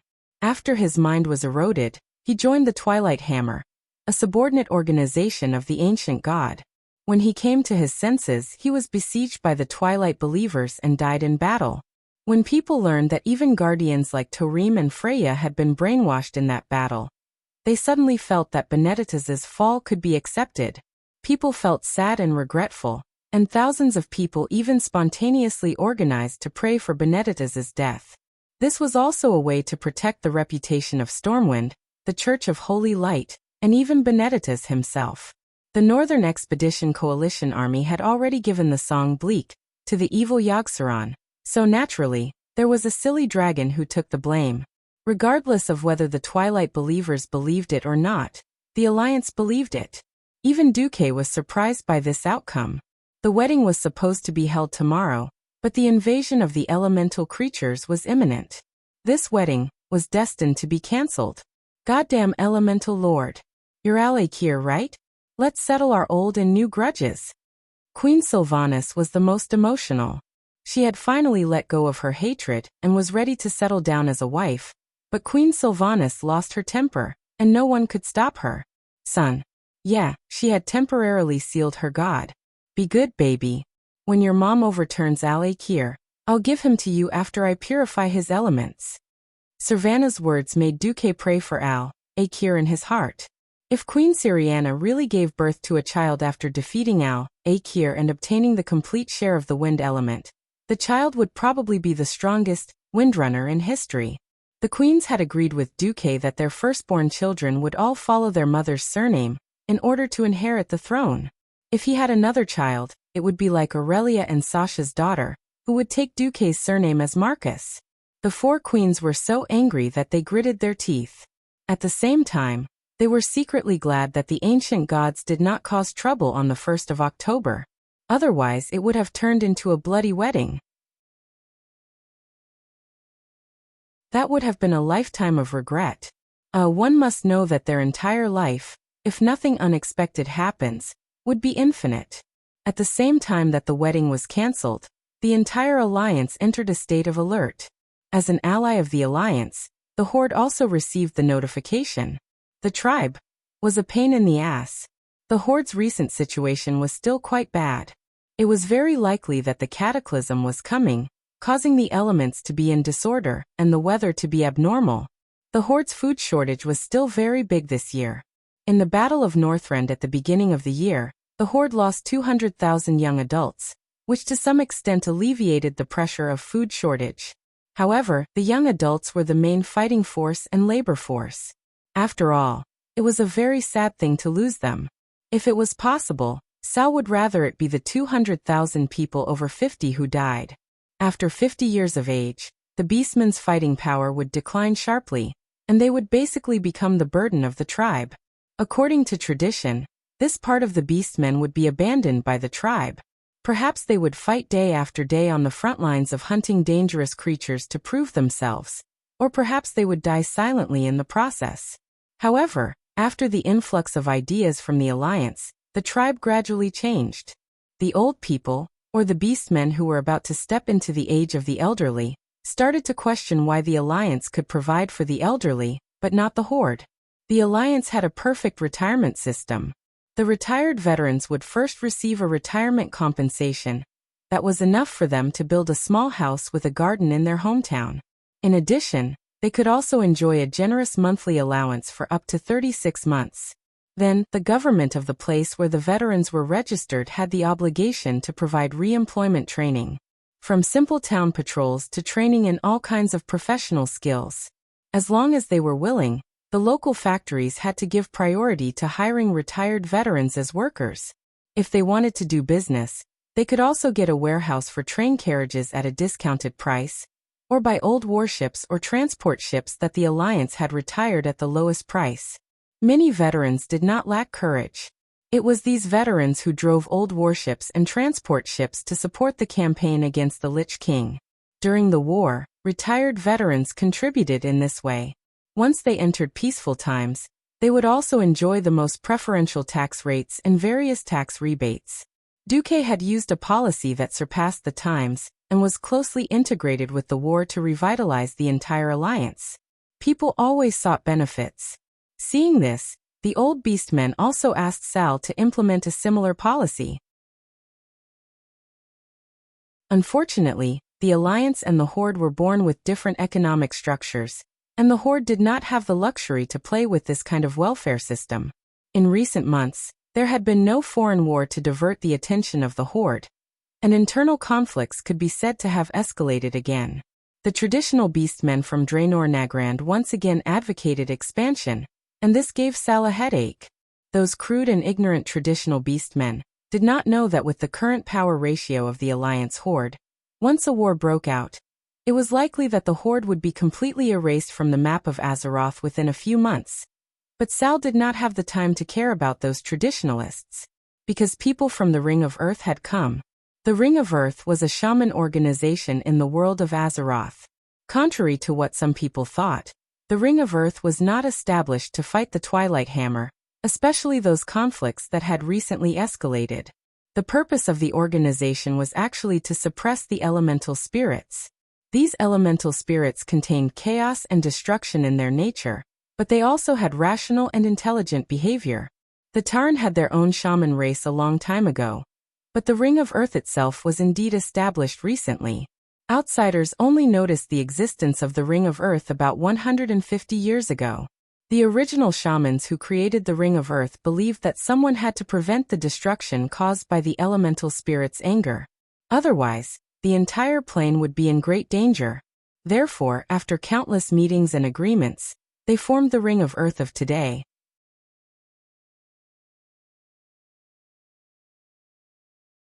Chapter 1743. In the past years, the organization, although originally composed only of Tauren, began to accept orcs, and the proportion continued to increase. The two races each accounted for half of it. Although the members of the Ring of the Earth were not particularly active in the past years, the Third Battle of the Dark Portal, because of the Archimonde invasion, weakened the barrier of the world of Azeroth, and the activities of the elementals continued to increase.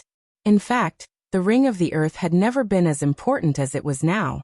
The members of the organization worked hard to calm the elementals down to ensure that they would not cause more trouble for Azeroth. Today, the Ring of the Earth brought a very serious alert.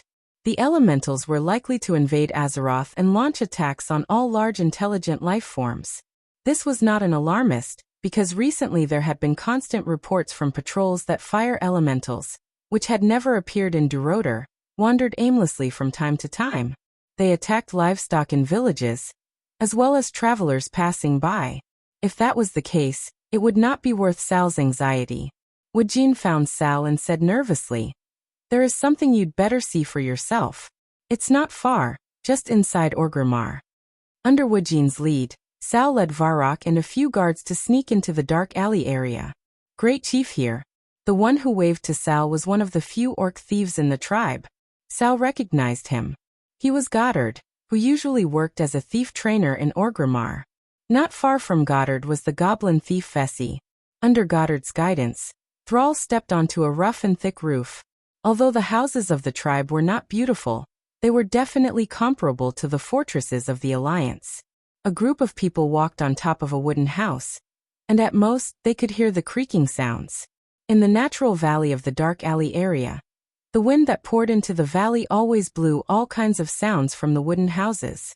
Vessi pointed downwards. It was not difficult.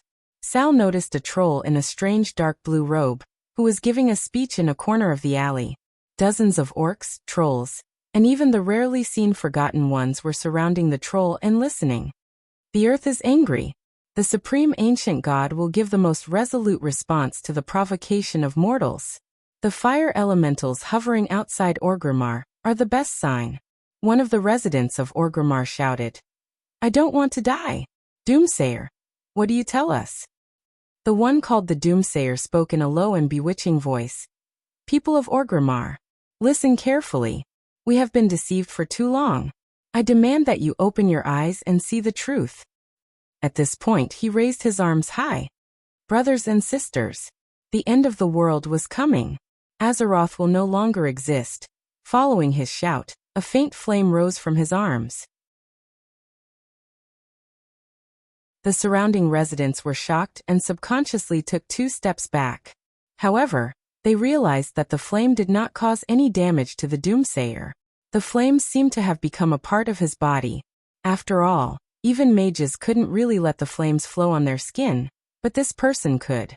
The Doomsday Prophet's voice grew more agitated. "The flames will devour this world. The storm would sweep away all hope. In the end, the elements will rule everything." One of the orcs mustered up his courage and asked, "Why should we believe you?" The Doomsayer pointed a finger with sharp nails at the orc, a fanatical expression on his face. "Soon, you will see the sign I spoke of. When that time comes, do not despair, people of Orgrimmar. Join us and learn the truth." He raised his hands again. "Abandon a life full of war and hard labor, be reborn in the elements, and take your rightful place in the new world." When the guy below said this, Varrock could not help but say, "Great Chief, I will go arrest and hang this guy." "Great Chief, do it. We have already found many of them. If we let them do as they please, Orgrimmar will fall into panic," Goddard said in a low voice. Thrall waved his hand and stopped his most loyal companions and subordinates. "First, monitor and find all the Doomsayers." "Yes, sir," Thrall's subordinates said in unison. Thrall returned to the Wisdom Valley, looking a little lonely. He looked at Wujin beside him and suddenly said, "There are many of these people in the Alliance, right?" "Many. But it's useless," Wujin pointed out. Thrall's body trembled. He felt a deep sense of powerlessness and guilt. Whether it was a country or an organization, the more turbulent it was, the easier it was for evil people to come out and stir up trouble. The damn Doomsayers could be so popular in the Horde, which had a lot to do with the poor economic situation of the Horde. People living in the abyss of suffering would naturally change. "Am I a bad chief?" Sal seemed to ask Woking without thinking. "No. There is no such thing, Wuxia said firmly. He felt a bad sign and immediately realized that he had to nip Thrall's bad idea in the bud. Great Chief, no Thrall. No one is more suitable to be the chief than you. This is not just my idea. You can ask most of the people in the Horde. They all love you. The current situation of the Horde is not your fault. Then tell me, why is the gap between the Alliance and the Horde getting wider and wider? Thrall looked at the dark sky blankly. Wuxia wanted to lie, but he realized that even if it was a white lie, it would not have any effect on the wise and rational chief. He was discouraged. That's the leader of the Alliance, Duke Marcus. That's too much. If it was anyone else, they probably wouldn't be able to achieve such results. Really? It's not that I'm not good, it's that Duke is better. Thrall's mouth was full of bitterness, but more of a sense of loss, for himself and the future of the Horde. Wuxia was right. There were also many Twilight believers within the Alliance. They avoided the main cities of the Alliance and gave speeches in various towns and villages. There were many people who listened, and some even smiled at them. But there was always an inexplicable meaning in every smile.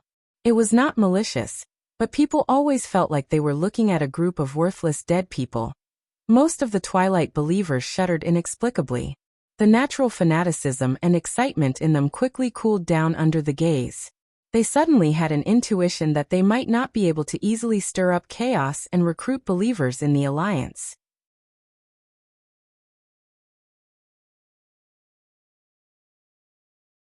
Chapter 1744.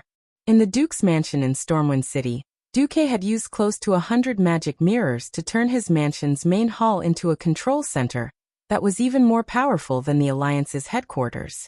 The 100 or so images were just the bird's-eye view of the important cities of the Alliance. In each large image, there were a dozen or even hundreds of smaller images attached to it. As long as Duke used his divine sense, he could immediately pull them out and take a closer look. In fact, in Karazhan, which was connected to the Weave, Karthika was currently commanding 7 or 8 radiant moons and close to 100 morning rank Einherjars to monitor the situation of the Twilight believers. Most of these Einherjars were Alliance mages who had died after Duke became a demigod. Perhaps it was because their lifespans had come to an end, or perhaps they had died on the battlefield, but they firmly believed that people like them would not be able to go to heaven. Thus, they became Duke's subordinates as Einherjars and became a part of the Weave. As a demigod of the Weave, Duke was becoming more and more like a god. It was a pity that this demigod, who should have been high and mighty, was doing something that did not match up with him. I'll just quietly watch you act cool. I've never interrupted you. You can destroy everything in seconds. Your parents are afraid of you. Duke made his 2 daughters giggle as he sang an unreliable song. However, the 2 mothers were speechless. While it was good for daughters to be close to their fathers, they felt that if Duke took care of all the education, the beautiful elf girls would be led astray by Duke before they were even 3 years old. Yes, in theory, these 2 girls were half human and half elf. Because Duke had the body of a demigod, he was able to impregnate the 2 girls, so technically speaking, the 2 little girls should be demigods and half-elves. That made the 2 babies look completely like high elven babies, with no human characteristics at all. What was interesting was that even though Illyria had a head of brilliant blonde hair, Annihilus had silver hair that was almost as white as Sasha's. Atlanta had blonde hair. It could only be said that the genes of the Windrunner family in terms of hair color were clearly divided into 2 shades, pure gold and pure silver. The only difference was when it was revealed as a dominant gene. Aurelia was worried that if the child didn't resemble Duque, Duque would have a problem with it. Duque didn't think much of it. Of course a girl should resemble her mother. Look at me, compared to the elves, I'm a typical long-waisted, short-legged person. This kind of girl won't be able to charm men when she grows up. After playing with his daughter, Duque looked at his woman's Mount Hyjal, which was obviously a size bigger than before. He bared his teeth and went into work mode. The family left, and an existence that rarely appeared in front of Duque appeared. Greetings, master. Queen Saloras, who had typical demon goat horns and skin that was even darker purple, knelt on one knee. Duque waved his hand. I'll give you the souls of those scum. Pry something out of Benedettas for me later. With one sentence, he decided the fate of thousands of Twilight believers active in the Alliance. That was the power of the Alliance commander. Saloras was quite excited. This was the first time that Duque had publicly rewarded them with souls. After relying on Duque for so long, the twins were almost suffocated. As for Benedettas, he was indeed dead. But his soul couldn't be freed, and Duque secretly caught it on the spot. The Twilight Hammer didn't have a particularly powerful leader. On the Alliance's side it was Benedettas, and on the Horde's side, it was the two-headed ogre's boss Gujar. Duque wasn't interested in Gujar. Even if the Alliance got rid of Benedettas, it wouldn't be a problem. After 2 days of observation, Duque finally lost patience with the weak Twilight Hammer. The only thing that Duque cared about was what the trump card of the ancient gods was. In just an hour, Queen Saloras gave the answer: Deathwing Nesario. It was an unsurprising and unreliable answer. Duke's brows furrowed into a crease. It didn't make sense. The reason was simple. Deathwing had been dead for a long time. If it was still like in history, and Nesario only faked his death to avoid capture, then at this point in time, Deathwing, who had the full support of the only remaining ancient god, was very strong. As the final boss of the Cataclysm, Deathwing, who had been blessed by the ancient gods, was so strong that it even jumped out of the cycle of life. In order to successfully surround and kill Nesario, the other dragons paid a huge price and eventually lost their divine power. However, the Neltharion of this life was obviously not up to the task. The abilities of any death dragon would be greatly reduced. For example, when Malygos turned into a Dracolic, although it preserved his demigod-level spellcasting ability, more than half of the powerful dragon body's power was cut off. This directly caused Duque to stop using magic and switch to melee combat. Not only was Deathwing killed, but even its dragon head was used by Malygos back then. It might have even been used as a chamber pot. Its skin and flesh had been dismantled into parts. Even if the ancient gods resurrected it as a ghost dragon or a bone dragon, its level would be the same. Duque didn't even need to call for help. He could single-handedly kill Nesario in the form of a bone dragon. Moreover, Nesario's soul had already been ruthlessly played by Duque, and then suppressed by the Dragon Sleep Temple. It had long been worn down. Even if Enzos and the other ancient gods still retained a part of Deathwing's soul, it wouldn't be enough. In conclusion, Nesario was definitely not qualified to be a trump card. Duque crossed his legs, rested his chin on his left hand, and tapped the armrest of the chair rhythmically with the index finger of his right hand. He fell into deep thought. Queen Saloras showed a charming smile. She crawled over and gently massaged Duque's calf. "Master, have you forgotten something?" "Go ahead." Duque calmly glanced at the demoness. The individual of the living and the individual of the undead are not the same concept. For example, abomination. Duque was suddenly moved. Yes. All this while his thinking had fallen into a blind spot. He had always believed that if the Cataclysm was still represented by Deathwing, Nesario, then it must be Nesario as the final boss. He had forgotten. Since he could dismantle Deathwing into parts, the ancient gods could also put these parts back together, and even add more unexpected new parts. Duque stood up and smiled at Saloras. "You did well. I'll reward you with this." After saying that, Duque directly threw Ethon's tentacle to the demoness, whose expression had changed drastically. Then Duque directly called out with his soul, "Onyxia, come to me. I have an important task for you."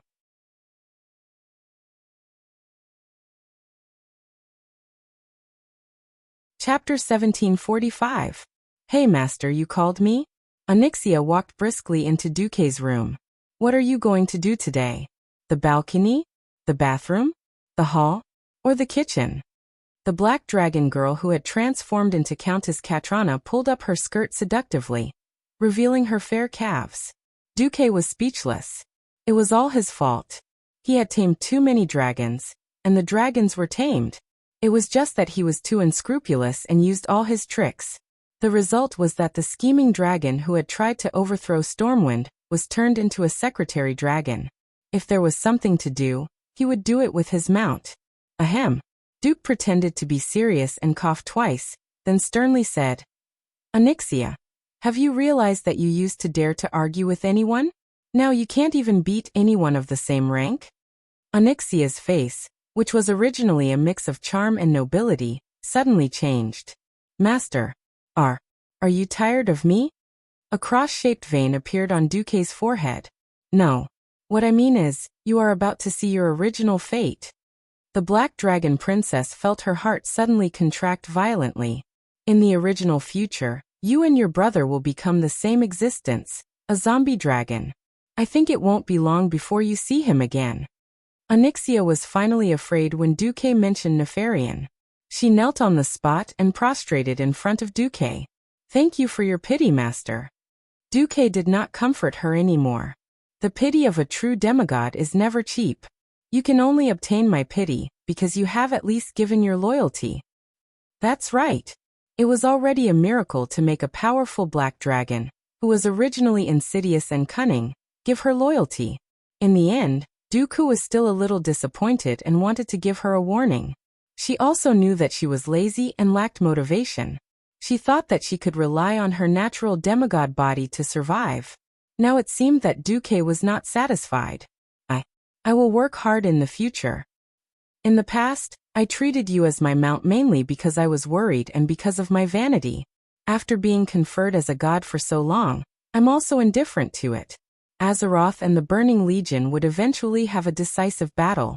When the time comes, you'll have to take charge. Duque paused.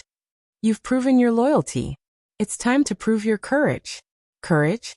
Originally, the Black Dragon didn't need any courage. After all, black dragons were already at the top of the Azeroth food chain.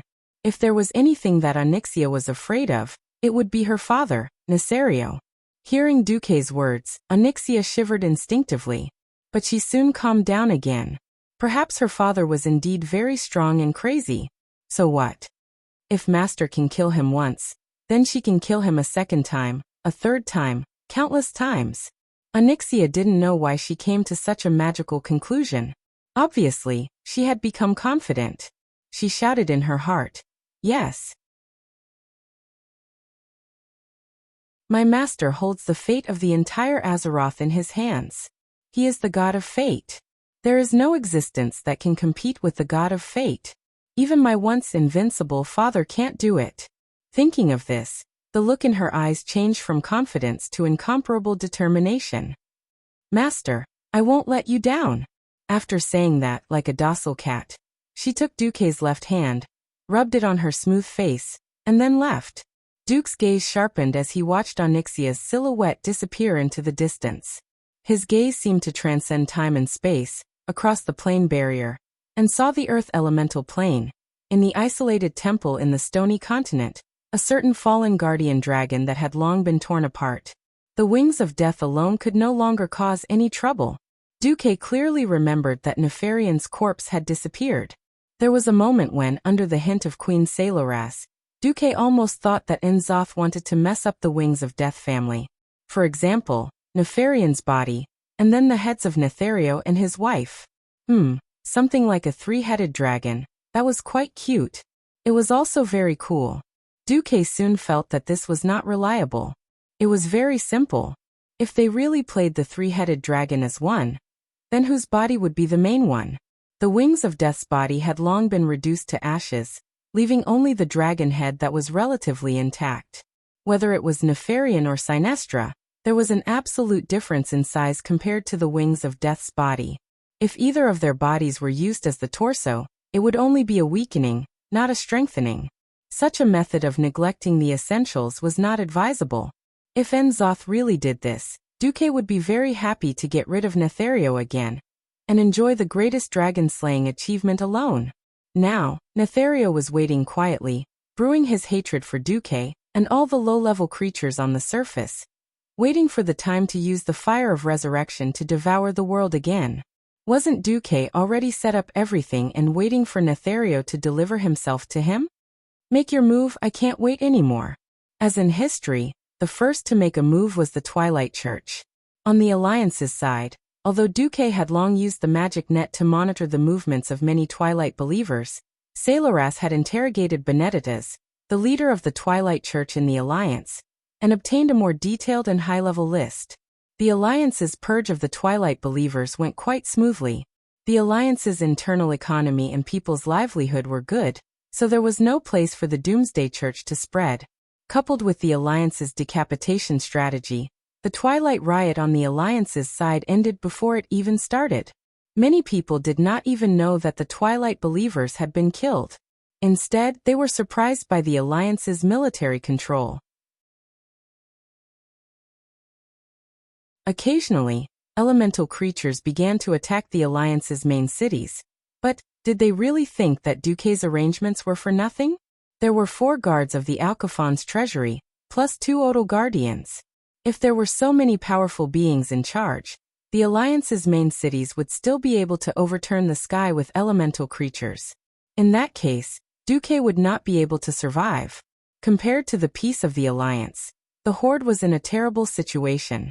Sal wanted to cast a net and wait for the Twilight believers to contact the higher-level core figures, so that he could catch them all in one fell swoop. Unexpectedly, perhaps the death of Benedictus had triggered the nerves of the twin-headed ogre Google. Google had actually made his move ahead of time. When Thrall heard Orgrimmar's alarm and rushed out of the Great Chief's palace, he was shocked to see that Orgrimmar stood in the middle of the mountains. Amidst the scattered mountains, he could see no less than 30 giant portals. Countless fire elemental creatures rushed out and wantonly destroyed everything in Agrima.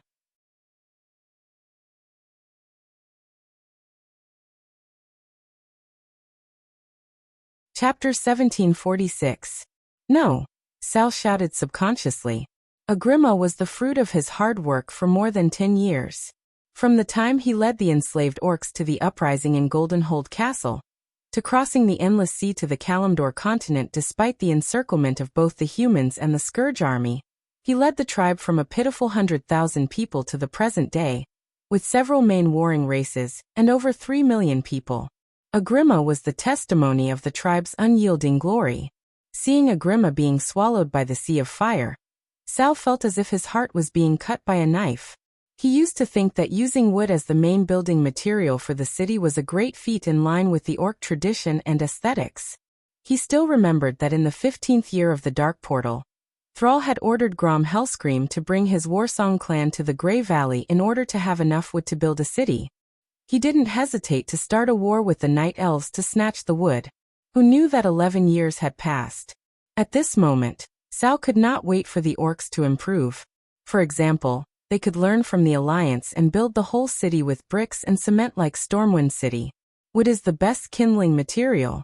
Why don't you burn the cement with fire? What made Sal's heart hurt the most was the behavior of the people of Agrima. At the entrance of the Wisdom Valley not far away, Sal saw with his own eyes an Agrima guard rush to the violent fire elemental creatures. He did not fight the invaders bravely with his battle axe, but knelt down and worshipped them. Great elements, I beg you, accept me and let me have a place in the new world ruled by the elements. Obviously, this guard had been brainwashed by the Twilight believers. The guard had clearly screamed and turned into a lump of charcoal, but the Twilight believers were still crazily advocating. He has been accepted by the elements. He has become a part of the fire. More and more people of Agrima began to believe the Twilight Church's words. This was a sign. The world would be destroyed by the fire. They no longer resisted, no longer united. Instead, their minds wavered as they did not know if they should join the ranks of the Twilight believers. The elements are going berserk. We must appease them immediately. Otherwise, Agrima is finished. A member of the Ring of Earth shouted. It sounded, in a way, rather pedantic to Dworkin. Whoever dares to attack our main city will be attacked. This was the right way to handle things in the tribe. Unfortunately, he could not do it. The Horde was not the Alliance. They did not have the brick houses of the Alliance, nor did they have a complete fire system. With most of the Forsaken on their knees, and even a Nastrian who had returned was ordered to meditate in isolation, the Horde lacked mages. Furthermore, there was no weave that could provide an endless supply of mana to mages. With the shaman's way of doing things, pacifying the violent fire elemental creatures was the only choice. Elula balala. The shamans shook their heads, using incantations and postures that were similar to dancing to communicate with the rampaging fire elements. Although it seemed unreliable, the effect was obvious. Destroy. Destroy.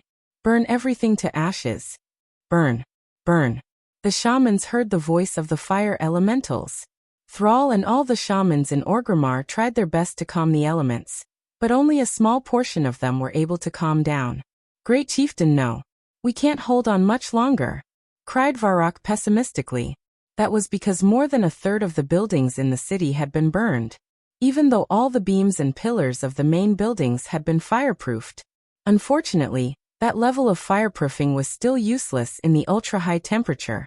Seeing that the city would fall into a sea of fire and turn into ruins, Thrall finally couldn't take it anymore. That's right, he had one last trump card. Ever since he returned to Nagrand and learned the path of shamanism under the guidance of Gaen's grandmother, Thrall had been able to impose his will on the elements after awakening his senses and power of nature from a warrior who only knew how to hack and slash. The problem was that it was a kind of slavery equivalent to the warlocks enslaving demons. This went against the tenet of the Ring of Earth. However, seeing that the entire Orgrimmar was about to be destroyed, Thrall finally couldn't take it anymore. In the name of nature Shaman Guile, I command all fire elementals to stop your attacks. When his surging spiritual power spread across the entire Orgrimmar with him as the center, he could clearly feel the resistance of the fire elementals. Refuse. Non-elemental creatures should be destroyed. We will not take orders from a non-elemental. A tear fell from the corner of Thrall's eye. I command you, stop. In the spiritual world, Thrall's voice was like thunder from the ninth heaven. Every fire elemental seemed to have heard the absolute command from the fire elemental lord, Ragnaros. Even though they were unwilling, they still stopped and stood where they were. It stopped. Sal panted heavily. He had used his own power to force the elements to submit. This method had succeeded, but he was not happy at all. Thrall looked into the distance and felt the resistance of the elements. For the first time, he had a deep feeling. The shaman's power seemed to no longer be able to summon and control the violent elements. Thrall had an idea. At this moment in Ironstove Castle, the dwarves were engaged in a small-scale offensive and defensive battle. The dwarves had brought a large number of cannons, ranging from direct 88mm cannons to curved mortars. In their own way, the dwarves destroyed the earth elemental creatures attacking Ironstove Castle. As the most thick-skinned of the four major elements, the tenacity of the earth elemental creatures greatly exceeded Magni's expectations. Fortunately, there was Rock Warden Alkavon here. This 10-story tall supergiant did not even need to make a move. He sat in front of the Ironstove Castle, which seemed incomparably majestic to mortals. No earth elemental could break through his line of defense. Almost every earth elemental that came within 100 meters of his body would immediately prostrate on the ground and acknowledge Alkavon as their supreme ruler. Magni complained at the side. Oh my god! What the hell are these earth elementals up to? Although Duque informed us that it was likely that the former Nesario was conspiring to destroy all of Azeroth. Is this really Nesario's doing? Or is even the Earth Elemental Lord involved in this damned attack? Alkavon shook his huge head. There is no doubt that Therazane, the Mother of Stone, is a powerful existence, but she is the most peaceful of the Elemental Lords. She is very patient and has great love for the creatures that live on the earth, and likes to spend relaxing time with the creatures that nest on her. She is at war with the other elemental lords. I don't think she would participate in an attack that would destroy the world.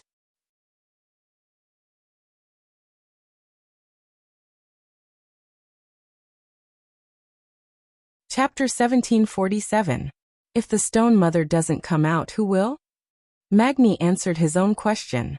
Let me think. Ragnaros will definitely come out. His grudge with Duque. Haha. But if he comes, it won't be my turn to deal with him. Duque will take care of it himself. As a creation of the Titans who had participated in that shocking ancient war, as well as a guardian who had lived in this world for more than 25,000 years, Arcavon himself was a living history book. Perhaps it was the Wind Elemental Lord Al-Akir. As for the Tidehunter Neptulin, It's hard to say. Then what can I do? Magni continued his analysis. Servanas will probably be in charge of the wind elemental. She'll be looking for Akir to snatch the authority of the wind elemental. As for the water elemental, it definitely won't be my turn. Most likely Vashti will be in charge. Arcavon said in a low voice. Now the spatial barrier between the 4 major elemental realms and Azeroth is already very weak. It's not surprising that the ancient gods would encourage the elemental lords to participate in the attack on Azeroth. Since the Alliance has such a leader with foresight and made arrangements in advance, I suggest that you think of a way to increase your strength. I'm already at the peak of mortal strength. Magni was a little embarrassed. As a legendary heroic warrior, his strength in the mortal world could no longer increase. Then crossed the line between humans and gods. Magni, you have the talent. Arcavon encouraged the Dwarf King. At this moment, Muradin interrupted. Yes. Brother, think about it. The Burning Legion, the ancient gods. I feel that the enemies we have to face are getting stronger and stronger. The next time Kil'jaeden comes, he might not be weakened. But it will take a long time. I'm an earth elemental, and it takes a lot of time for us to level up. And I still have my duty as a king. Magni hesitated. At the mention of this, both Muradin and Bulang shut up at the same time. The matter of royal power had always been taboo. Alcavon, however, didn't feel this way. This overseer giant didn't sense the change in the atmosphere at all. He continued to speak bluntly. Think about it. There is an opportunity right now. If Nesario was the culprit behind this cataclysm, in that case, it couldn't stay in the Deep Rock continent forever. Once it comes out, there will be a vacuum period for your soul to float into the Deep Rock continent and undergo the final test. It had to be said that Magni was tempted. The brothers and all the dwarves trusted Duque. This did not mean that they would accept being in a weak position in the Alliance. Now the elf was ahead of them. Regardless of whether it was the Blood Elf Queen Sylvanas' status as a demigod or Tyron's status as an oracle, the elves had a lot of say in the Alliance. Moreover, the 2 leaders of the elves were Duque's women. With such a close relationship, be it the Night Elves or the Blood Elves, their positions in the Alliance were incomparably firm. If Magni could become a demigod, then the dwarves' political status would undoubtedly be greatly enhanced. Different statuses and different situations determined that even the same person would make different decisions. If this was the original history, Magna, who had no idea what was going on, would have sought to harmonize with the earth when he saw the 4 elements going berserk. In the end, without leaving any so-called will or arrangements, he turned into a sturdy stone statue. This caused the Iron Furnace Castle to fall into serious political chaos. In the end, his daughter, Moira Bronzebeard, stole power as the acting queen of the Black Iron Dwarves. Even after Magni returned as a demigod, he couldn't change the fact that Moira was the leader of the 3 dwarves. It was just that Moira saw the situation clearly and cleared her name. That was the end. In this life, the situation was naturally different. Muradin. Muradin was suddenly called out by Magni, and was a little stunned. If the opportunity that Alcavon mentioned really appears, I will give it a try. When that time comes, the Iron Furnace Castle will be handed over to you. Muradin, you will be the next king. Magni wasn't an idiot. When he challenged Alcavon, Duque had already made arrangements. Even if Duque didn't say it, he knew that Duque didn't like Moira. For example, he was just conflicted about Moira, but Duque was basically targeting him. In this current situation, if Moira really came to inherit the throne of the Iron Furnace Castle, it would definitely be the nightmare of the Bronzebeard dwarves. Duque had been at the helm of the Alliance for 11 years, and had already integrated the entire Alliance's economy. A country without any specialties or special relationships with a few rich countries would only be marginalized. Take the current Stromgarde, for example. Although the Alliance supported the reconstruction of the torrential castle, without large amounts of funds and project support, this once only birthplace of a human empire in history would still be like a stone by the roadside, dispensable. In comparison, Rotterdam was once almost destroyed. More than half of the land was rotted by natural disasters, and was covered in plagues. But with Kalia's connections, the Marcus family, Alterac family, and Kurtira's family worked together. In addition, Tyrant almost pulled all the Cenarian Circle druids over to work. In 10 years, they forcefully rebuilt the ruined Rotterdam into a top country in the Alliance. Hence, with the combination of internal and external factors, Magni almost didn't hesitate to choose his second brother to be the next king. At this moment, Muradin was also dumbfounded. Wait. Big brother, I'll be the regent. Just like Bolivar Fortigen. Nonsense.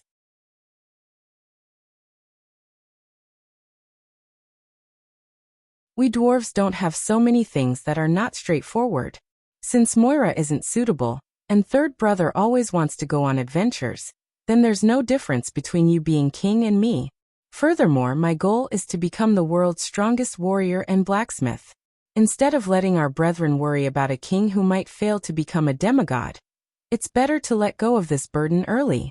Even if something happens in the future, the impact won't be that bad. Looking at his big brother who was fuming with anger, Muradin also understood. For the dwarves, this was indeed the best way to deal with it.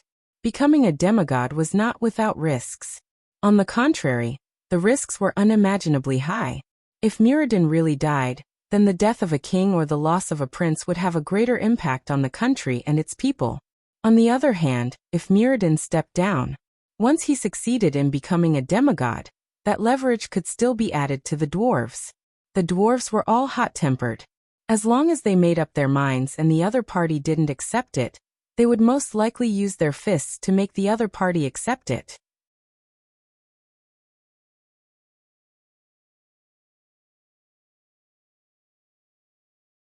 Chapter 1748. Second brother. What are you hesitating for?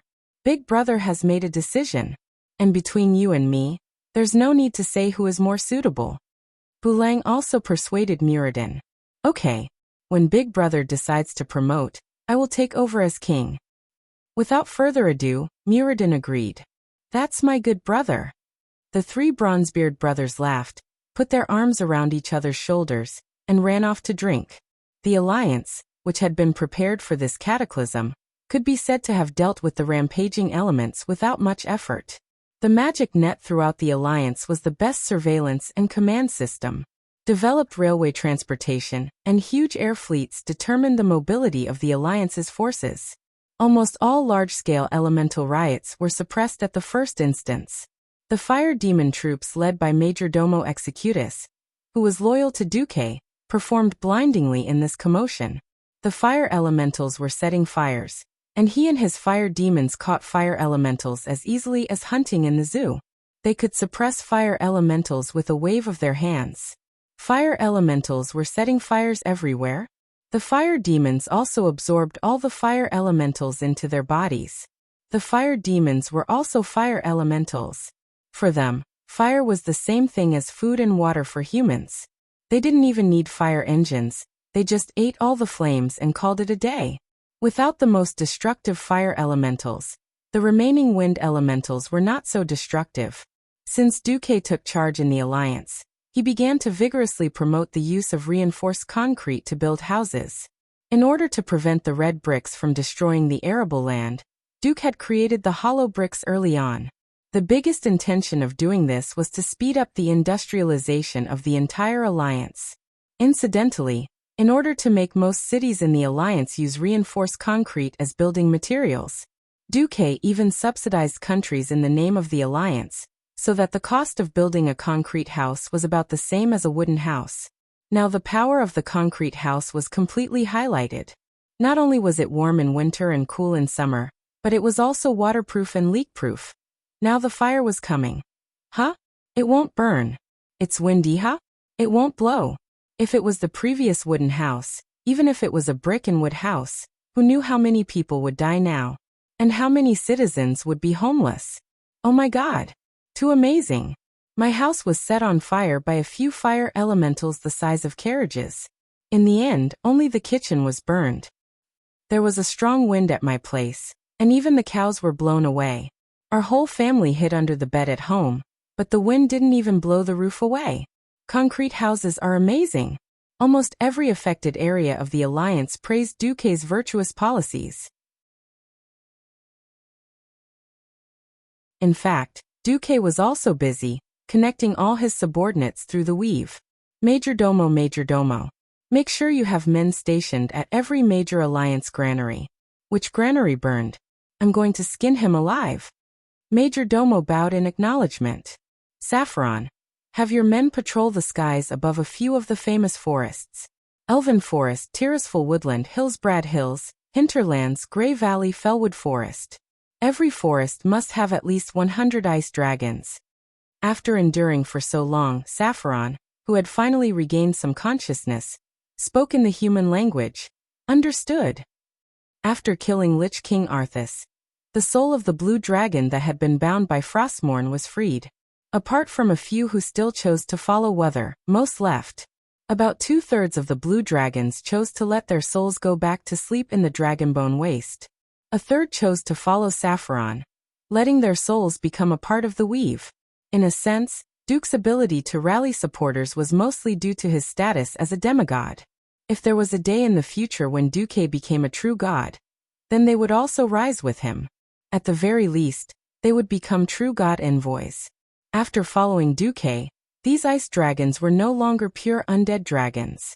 They appeared in the sky as frost elemental dragons. Duque had an air force directly under him. Although this air force consumed a lot of elemental power, it was still a direct force. And other than the undead, where else could he find an air force that could patrol the mountains and forests 24 hours a day? Suddenly, Duque felt that he was very shameless. Why did he trick a bunch of people, dragons, to work for him for free? Compared to the benefits, the crisis in front of him felt more real. Considering that in history, after a certain wing jumped out, he specially flew to Stormwind City, demolished the King's Valley, destroyed the statues of several heroes, and destroyed the beautiful garden area with his tail. Duque was very unhappy. What if history repeats itself this time? The garden area was destroyed, like a scar, forever branded on the beautiful Stormwind City. If Nesario tilted his tail and destroyed Duque's alma mater, the Royal Mage Academy of Stormwind City, that would be a slap in the face to Duque. Therefore, Duque directly transferred Naxxramas to the airspace of Stormwind City. It was to set up an earthquake relief headquarters in Stormwind City for the upcoming cataclysm. According to Duque's judgment, the southern continent would be the main disaster area. With such a grand reason, no one would be able to say the word no. Duque had long taken advantage of the outbreak of the elemental disaster to evacuate many areas. No one doubted Duque's judgment. After so many years, Duque's wisdom and greatness had long been deeply engraved in the hearts of every Alliance citizen. Because it was an early evacuation, it was not too urgent, and the people still had time and opportunity to pack up. The Alliance also announced that they would start collecting donations to support the people in the affected areas with the dual power of the people and the government, so that they could choose another place to rebuild their homes. This kind of early disaster relief work that could minimize the loss of life and property was unanimously praised by the Alliance from top to bottom.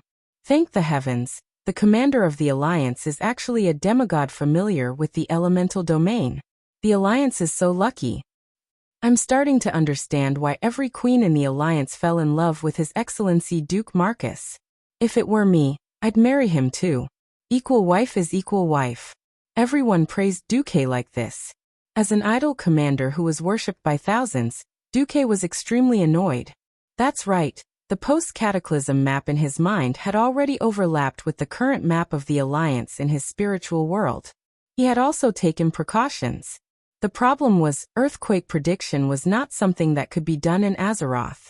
Even on Earth, where technology and civilization were very advanced, it was a big problem of the century. Seismologists had spent a whole century, and had yet to achieve accurate predictions. Why could Duque do it with his memory? What if it was shaken? Ask you. You're tuning in to the Li Mei's Wuxia Whispers YouTube channel. We're so grateful for your support, and don't forget to subscribe to join us on this incredible journey through captivating stories. Your generosity through donations truly makes a world of difference, as it's the primary source of revenue that allows me to expand and enhance this channel for you. Thank you from the bottom of my heart for being a part of this adventure.